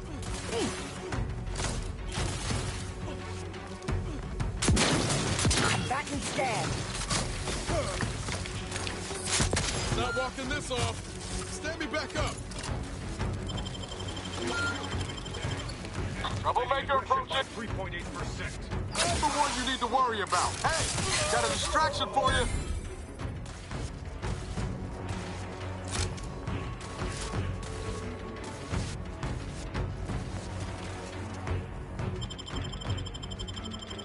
Thank you. Adversary vulnerabilities identified.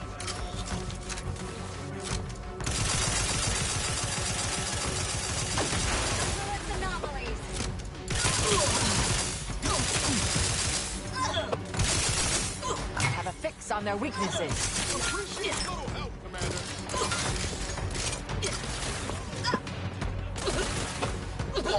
Standing by to stoop. Mitigating the threat. Torpification in progress. Adversary vulnerabilities identified. Vitals are in the red, Commander.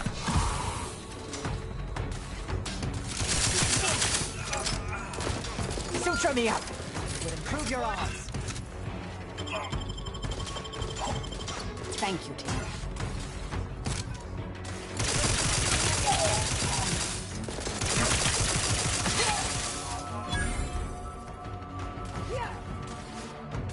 Target analyzed. Lay down fire.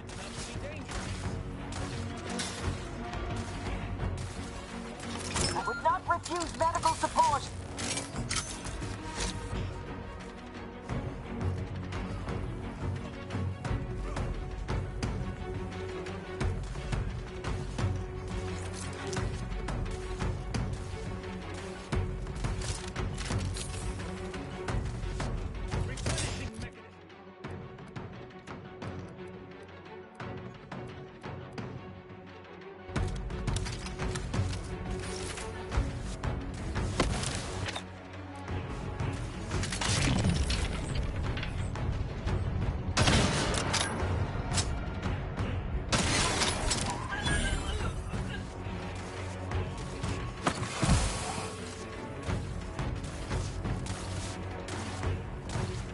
Replenishing mechanism. Replenishing mechanism.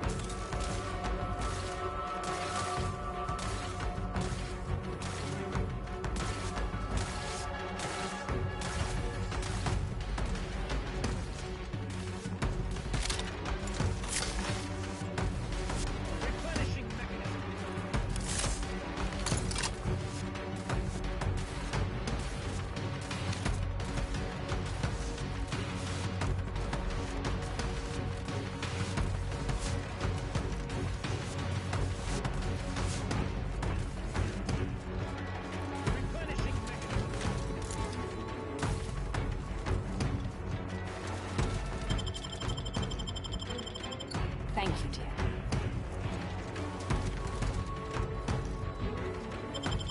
Strong weapon ready, Commander. Knew you had my back.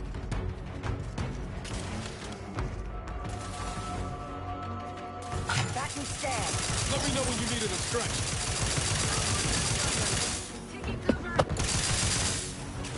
Yeah. Go to, but I'm not ready. Come at me. You lot couldn't hit. I have a fix on their weaknesses.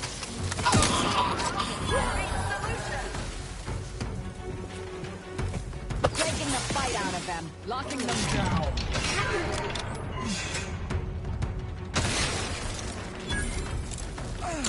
Taking cover. Reviving me is strategically optimal. You quit slow, Commander.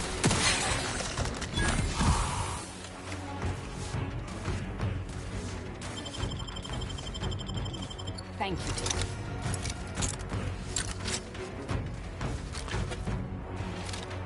They did me in. Help me out.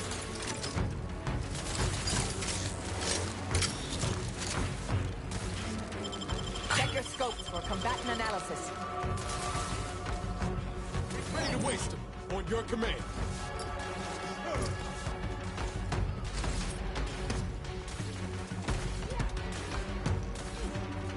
I have a fix on their weaknesses.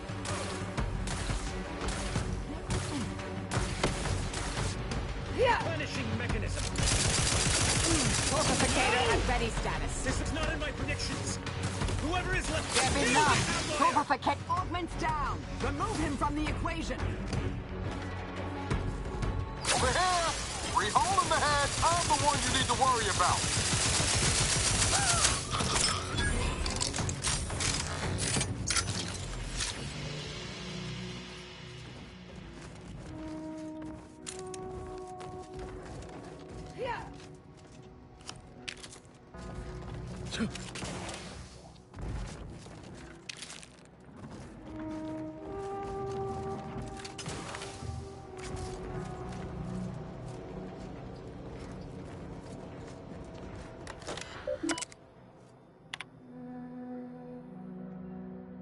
I have grown worried. I have not received word from Archivist Clemens in some time, and I imagine you would have relayed any pertinent information by now. I fear this bodes ill. Without him, our only option is a direct assault. A risky proposition, to be sure. The last thing any of us want is for our plan to spiral out of control. And so it falls on you to seize back that control. Use the methods we discussed to take command of the monastery. When it is done, I will send further instruction. You have my trust. See that it is not misplaced. I'm much obliged for your tireless work. With this knowledge of Greater Tranquility Substation and its security codes, our plans for the peace talks can finally be spurred into motion. However, without Archivist Clemens and his explosives at our disposal, we've no choice but to proceed with our contingency plan. A direct assault. Though the codes will allow me control of the automechs on the station, we'd best accept now that more lives may be lost than previously assumed. Yet we must act unflinchingly. To fail now would mean the end of everything.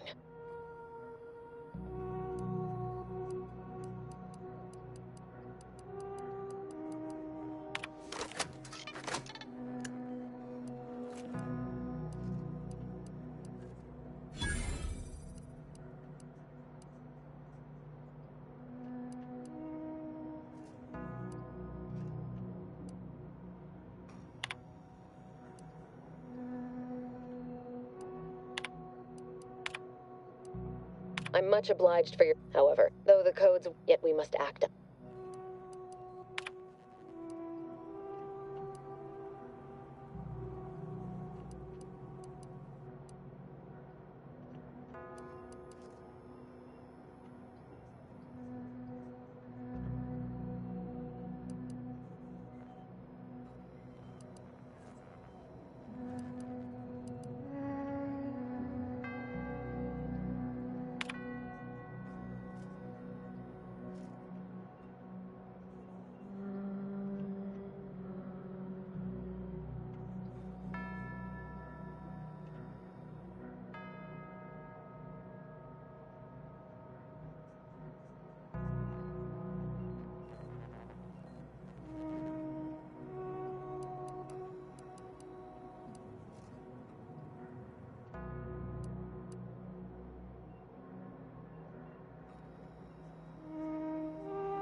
What is it?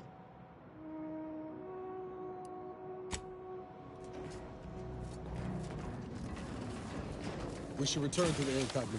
Get on over to the location of those peace talks. Doubt we'll beat DeVries there, but we ought to try.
Agent, over here.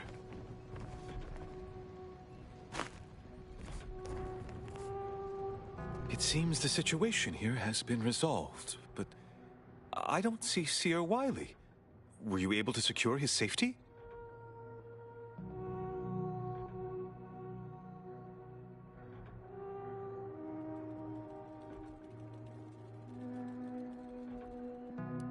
What? No. That can't possibly be true. Landon would never align himself against the Order? Against a friend? You must be mistaken.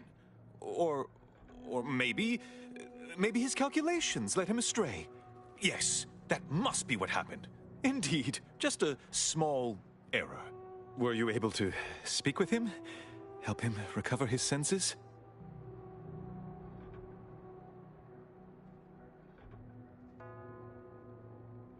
I appreciate the sentiment, but there is now ample evidence disproving that fact. Perhaps if I had been a better friend to Landon... No. Those hypotheticals are best considered in private, I think. Yes. Better to focus on our gains than our losses. My colleague's survival is something worth celebrating. For your assistance in reclaiming the monastery. Regrettable though the outcome with Seer Wiley turned out to be. You are welcome to collect the experimental weapon back inside the observatory, the Oracle. It was Landon's design. Only seems fitting you take it.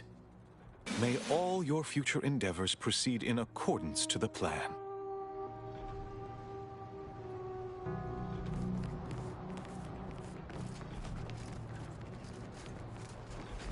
I don't know what you're complaining about. We emerged totally unscathed. I'd estimate I'm 43.11% scathed. Then increment your bravery index. My goodness, you novices and your theatrics.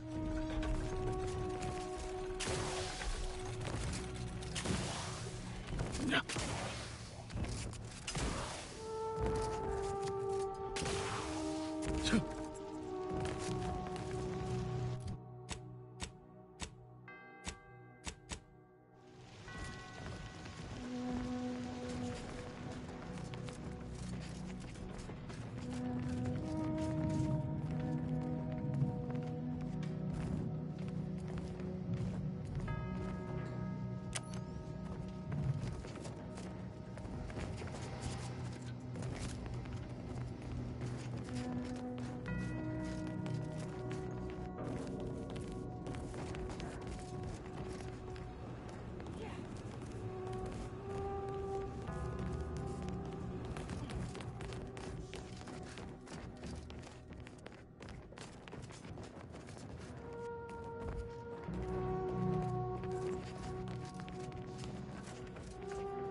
Sequence summation.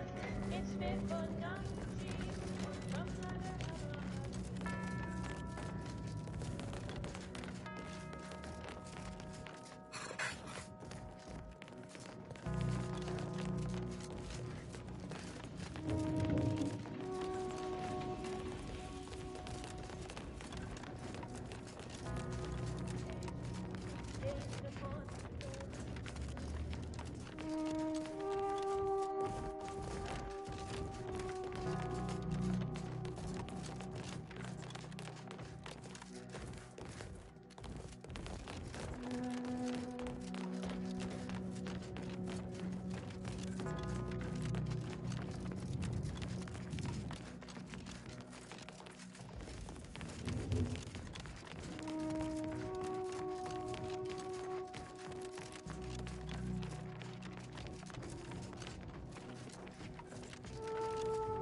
it's the order if it hasn't been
Excellent timing.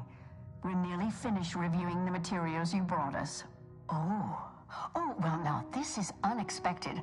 The arguments in this text seem to have highlighted a teleological flaw I fear my own argument shares. You too, huh? Under certain conditions, de-escalation becomes impossible, leading to negative outcomes, including outright annihilation. An annihilated entity cannot advance the plan. But maybe annihilation itself serves a purpose we're simply unaware of. You were right before. Participating in a war only produces an entropic feedback loop.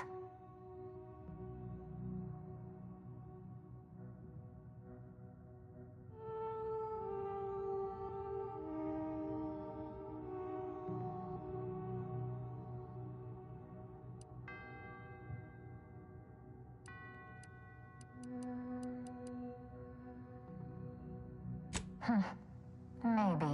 Given your stance, you'll be wanting a weapon rather than armor, I'm sure. You can retrieve it from the same drawer where you deposited our research materials. We appreciate your time. If you have a spare 4 hours, feel free to stay and observe our period of silent, sustained reading.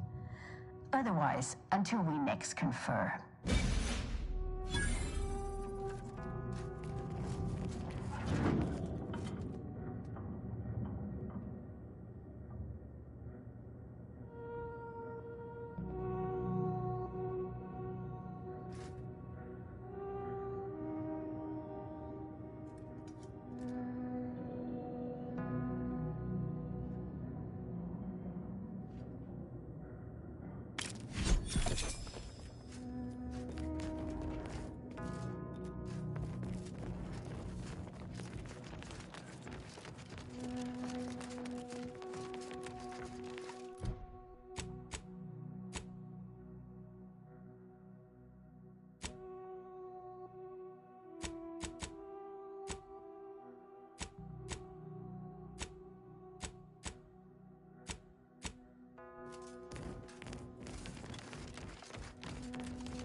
Every scientician yearns to visit the archive on the East.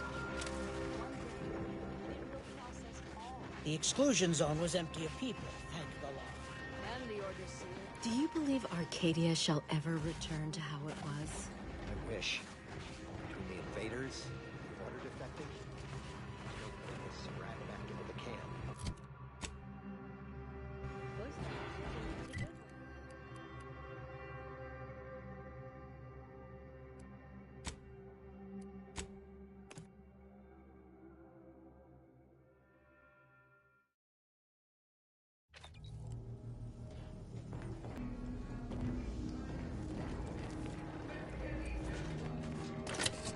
The information collected on the peace talks has been verified, Commander. As time is a factor, this unit suggests heading to Greater Tranquility. She enacts her plan to kill the delegates.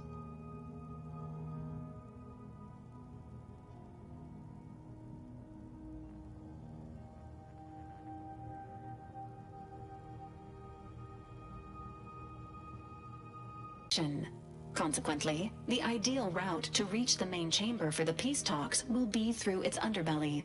Be advised, in the absence of Victor, status deceased, and his explosives, Agent DeVries and her team will be committed to a frontal assault. Due to delays incurred while saving the Order hostages, DeVries also has the codes to control the station's security automechanicals, and will assuredly deploy them against you, Commander.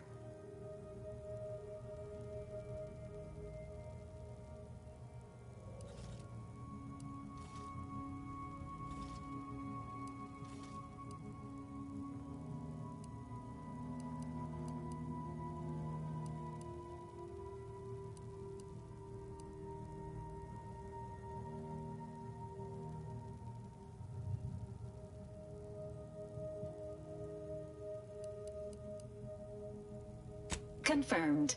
Per the Earth Directorate Manual, a team formed of multiple agents is vital to success, especially during missions where agent attrition is likely to occur. I'm coming with you.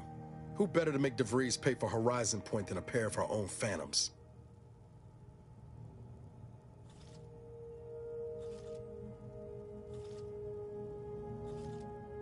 Good. Would have been a shame if DeVries was the reason for us falling out, too. Confirming coordinates for Greater Tranquility Station. Confirmed. Use the astrogator when you are ready to navigate to the station, Commander.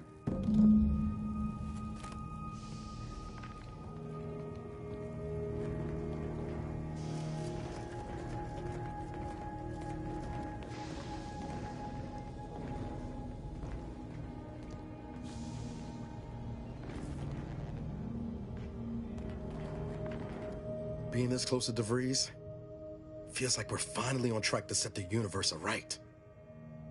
Anyway, need something, Commander?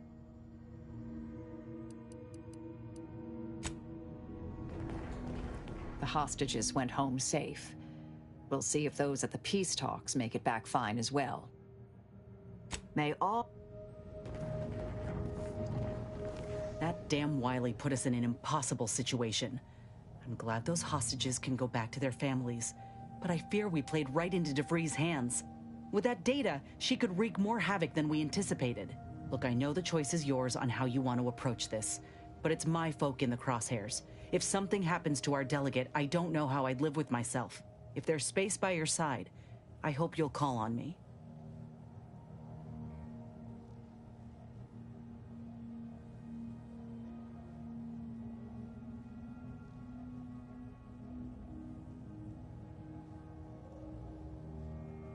That's all I ask. If we fail to stop DeVries, this will have dire consequences for the war and everything else. So let's not fail, huh?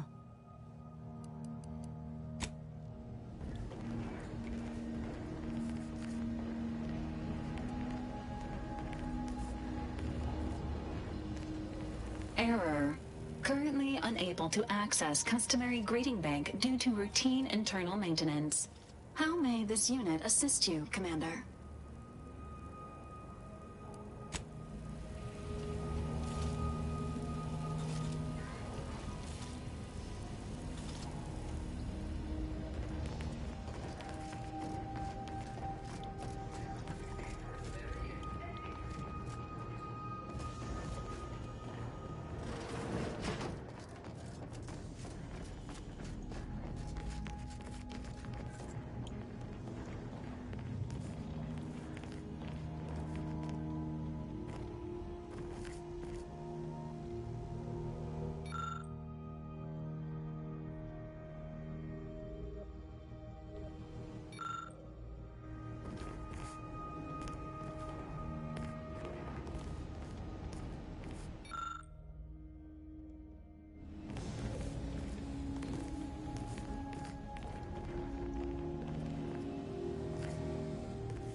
Do I detect a spot of muck on my armor?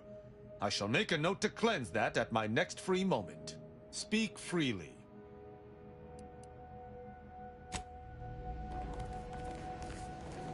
What? Sorry. Caught me lost in my upper story.